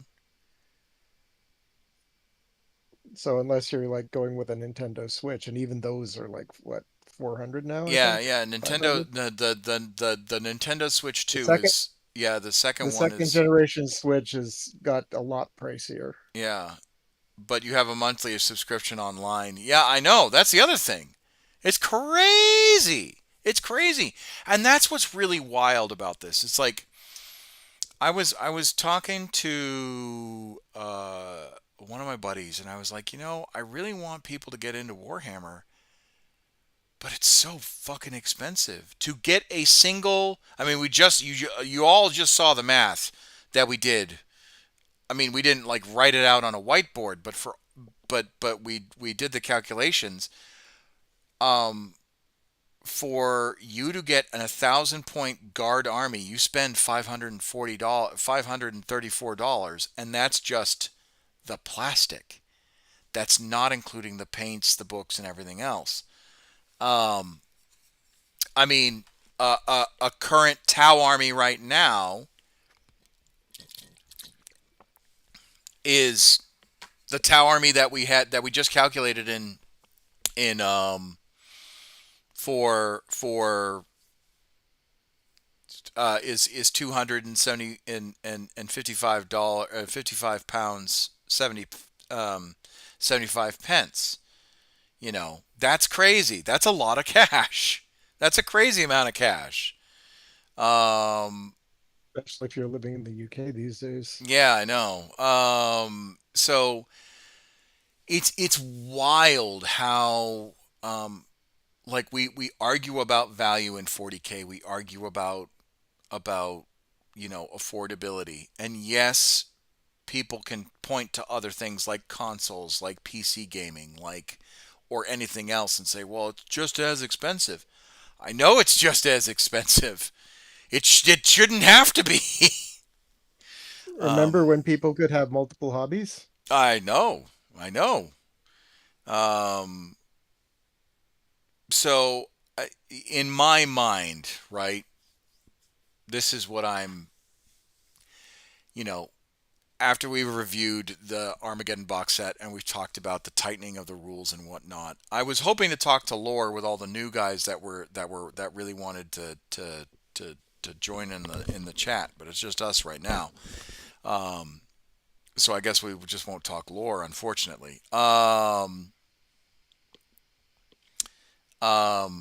I think what is wild about these new editions is one, it's still getting more expensive, and then two, I think Games Workshop, to bring it back to the unboxing, I think Games Workshop really needs to figure out what they're supposed to be doing, who they need to cater to, um, because in my mind the competitive players are always going to be there, and they are always going to. I broke my leg. Yeah, but you could have broke your hip. Yeah, but I'd rather not break either. Yeah, no, 100%. 100%. Um, I think Games Workshop needs to focus on new players. The competitive play will always be there, and they can walk and chew gum at the same time, but I think they need to focus on new players. If they want this hobby to continue, they need to focus on new players, and they need to figure out pricing. They need to figure out pricing quick, fast, and in a hurry. Um, because it feels like they're doing a lot more than just they're trying to be this entertainment in the self-contained entertainment industry, and they're making money hand over fist right now, but at the same time it's going to end up punishing them. Because they're victims of their own success, because they had to spend a crap ton of money on this new warehouse in Nottingham, to make the models, and then when they released Warhammer Plus and the TV service, it's what did we say yesterday? It's middling at best. Um, for the services that they're providing, but because basically it's a free model, It's a free exclusive model, but it's supposed to be an entertainment wing, right? I Yeah, think that that's another thing that's suffering from like what are you selling here? yeah. So Games Workshop is suffering from a who are you selling and what are you selling? Are you selling little toy figurines or are you selling an entertainment experience? Uh, you know, for the Black Library stuff, are you selling uh, books around the lore? Or are you selling a public like? I think they got Black Library down to a science. I wish you could buy the hardbacks a lot more. Yeah, which reminds me, I still so my Black Library is tied to an old email address, and now that they've merged it with your normal Warhammer account, Yeah, I have to at some point figure out how to get my Black Library transferred over to my normal Warhammer account, which is under a different email address, yeah, and that's gonna be fun. yeah. Quit using Disney and Nintendo as their role models. Yeah, well, that's the other thing. That's the Oh, other thing. geez, yeah. Yeah, that's the other thing too. Um, but yeah, I think Games Workshop is going through a bit of an identity crisis because they want to have a monopoly on every facet of their IP, which is costing Well, them money. they want to start they effectively want to start a multimedia Yeah, empire. yeah. They do. They do. They do. But that's what I'm saying is that they want to start a multimedia empire, and it's costing them a bunch of money to do it, but at the cost of, I feel like, them sacrificing their vision. You know, if that makes any sense. Well, in the pursuit of things bigger than what their origins were, they're losing track of their origins. Yeah, yeah. And they desperately want to Because protect their because IP. if they end up having like a super successful like Star Wars like Marvel like media empire, then the miniatures market portion of that is going to be really small by comparison. Yeah, yeah. And how much are they going to care about it anymore? Yeah, one, and then two. It's all advertising based off of little toy soldiers. Hmm. Like everything that they have done so far has is advertising their toy soldiers. That's all it is. Black Library advertising their toy soldiers. Yep. The Warhammer PC gaming, which was, I think, a natural progression and a logical leap in in the digital age. You know what I mean? Like, I think that that was logical. That kind of leap makes sense. It's Games Workshop's still getting their money's worth and all that stuff, but it's an advertisement for the battle board thing. They're trying to be Hasbro without the financial, community reach, or goodwill floodplains required to achieve it. Fucking facts. Well, they're trying to be Hasbro, and Hasbro's destroying all of that goodwill, community reach, Oh my and God. Yeah, the that has been it's been crazy. wild. But yeah, they're It trying. it it occasionally leaks into my news feeds Yeah, like they're on everybody. 100% trying to be like Hasbro, but the problem is that Hasbro's been around since like the late shit. I want to say the late 60s, 40s maybe even. I'm pretty well, actually. When did Hasbro become a gaming company? I'm I'm well, gonna. it never became a gaming company per se. a collectibles company. Yeah, Hasbro founding. Hassenfeld Brothers, Hasbro, was founded in Has Oh, that's kind of cool. yeah, was founded in 1923, and it was a textile mill and pencil box covers. They didn't Like Nintendo was a card company. yeah, they didn't actually start making toys until the 1940s. And their first toy was a doctor and nurse's kit for the 1940s. And then they didn't become a corporation, Hasbro Industries, until 1968. So well and truly before Games Workshop was even a thought. Because that's 19 years before Games Workshop was a thing. Or 19 years before Warhammer 40K was a thing.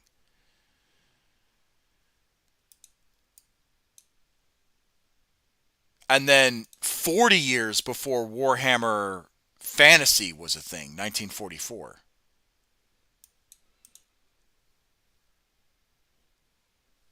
So yeah, like yes, Games Workshop is trying to be Hasbro, but they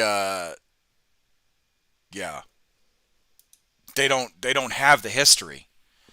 And I know they're trying to make that history, but they yeah. I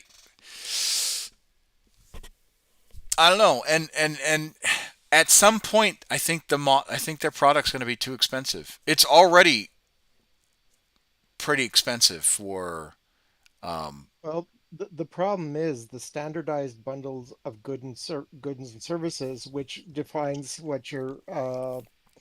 what your disposable income is going to be, has dramatically increased in comparison to the standard inflation.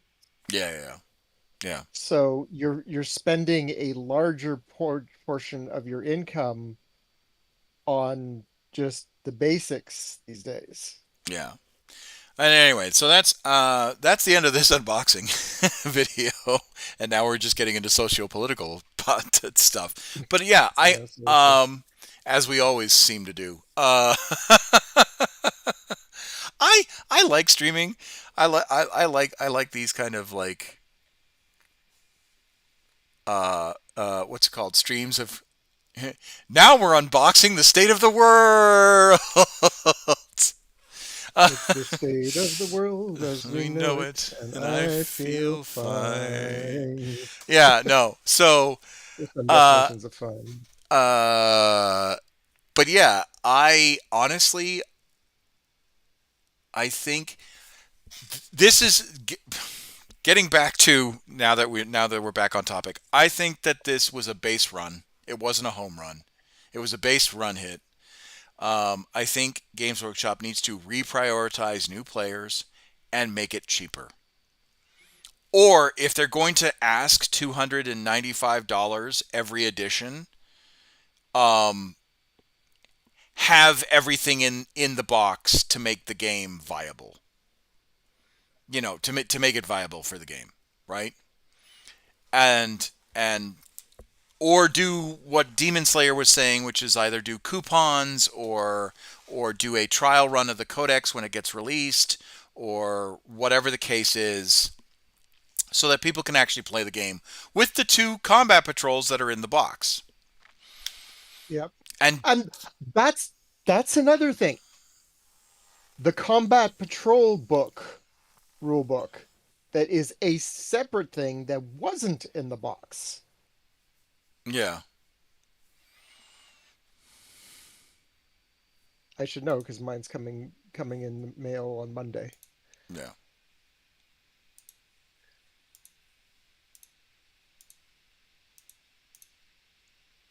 yeah. I just I think that would be the take on it.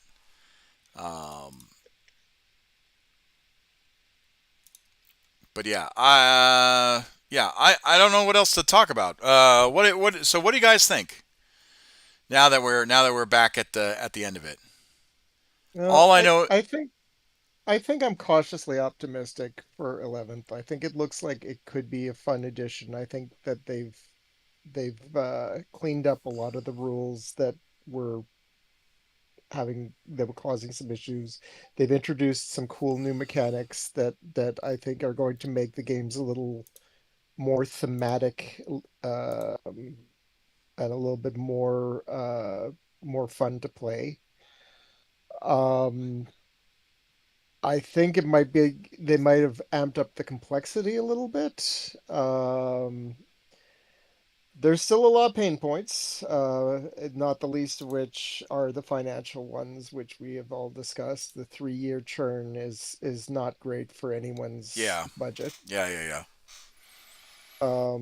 especially if you're a stupid completist like me who needs to have all the codexes. But here we are, 11 issue, is 11 editions down from where I started, and I'm still loving the universe. I still collect. I'm still part of the hobby, and I'm hoping that it does some cool stuff this edition, and I'm hoping I get to play a little bit more than I have in the last edition. Yeah, yeah, yeah. I think um,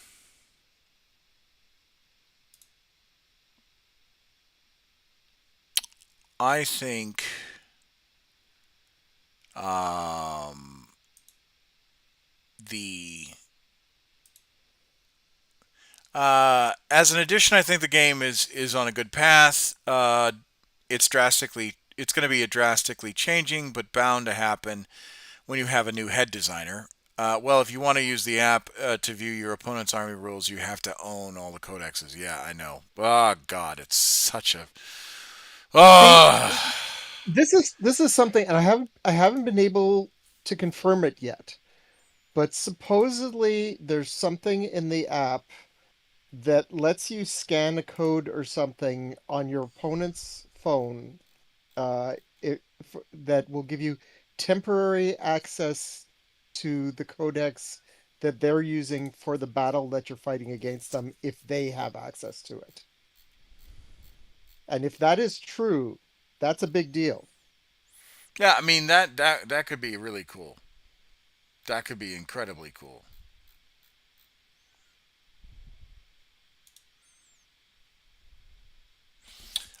But yeah, my take on it, I think that they should just. I think when it comes to new edition drops, it should be focused on having the game literally be almost having those edition box be almost all inclusive for you to be able to play a game. At least if it's not the paints, at least the a battle board, an El Cheapo battle board, and cheap terrain. That's my that's my take on it. You wanna drop the tome book, okay, that sucks, but okay. You wanna have the book be a small little, be small like this, okay, that's fine. It sucks, but it's fine.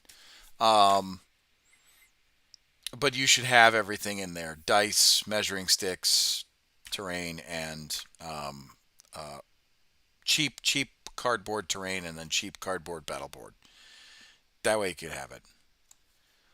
Either a new player box or a box for uh, vets, not this weird hybrid. Oh, that's a good one too. That's a good one too.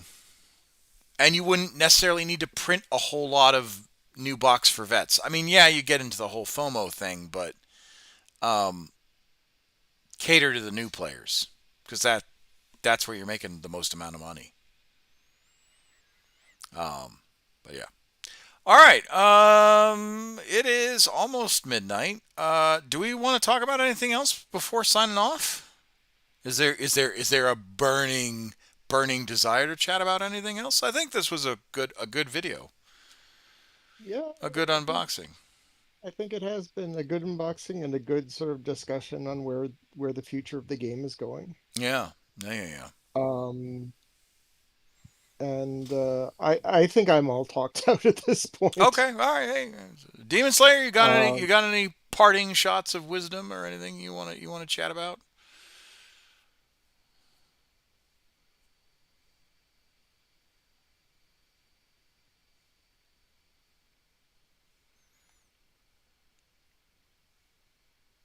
I know he's like furiously typing. Shit, got some stuff.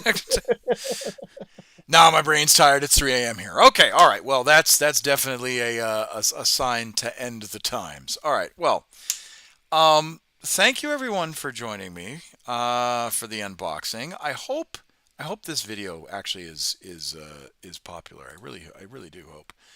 Um, and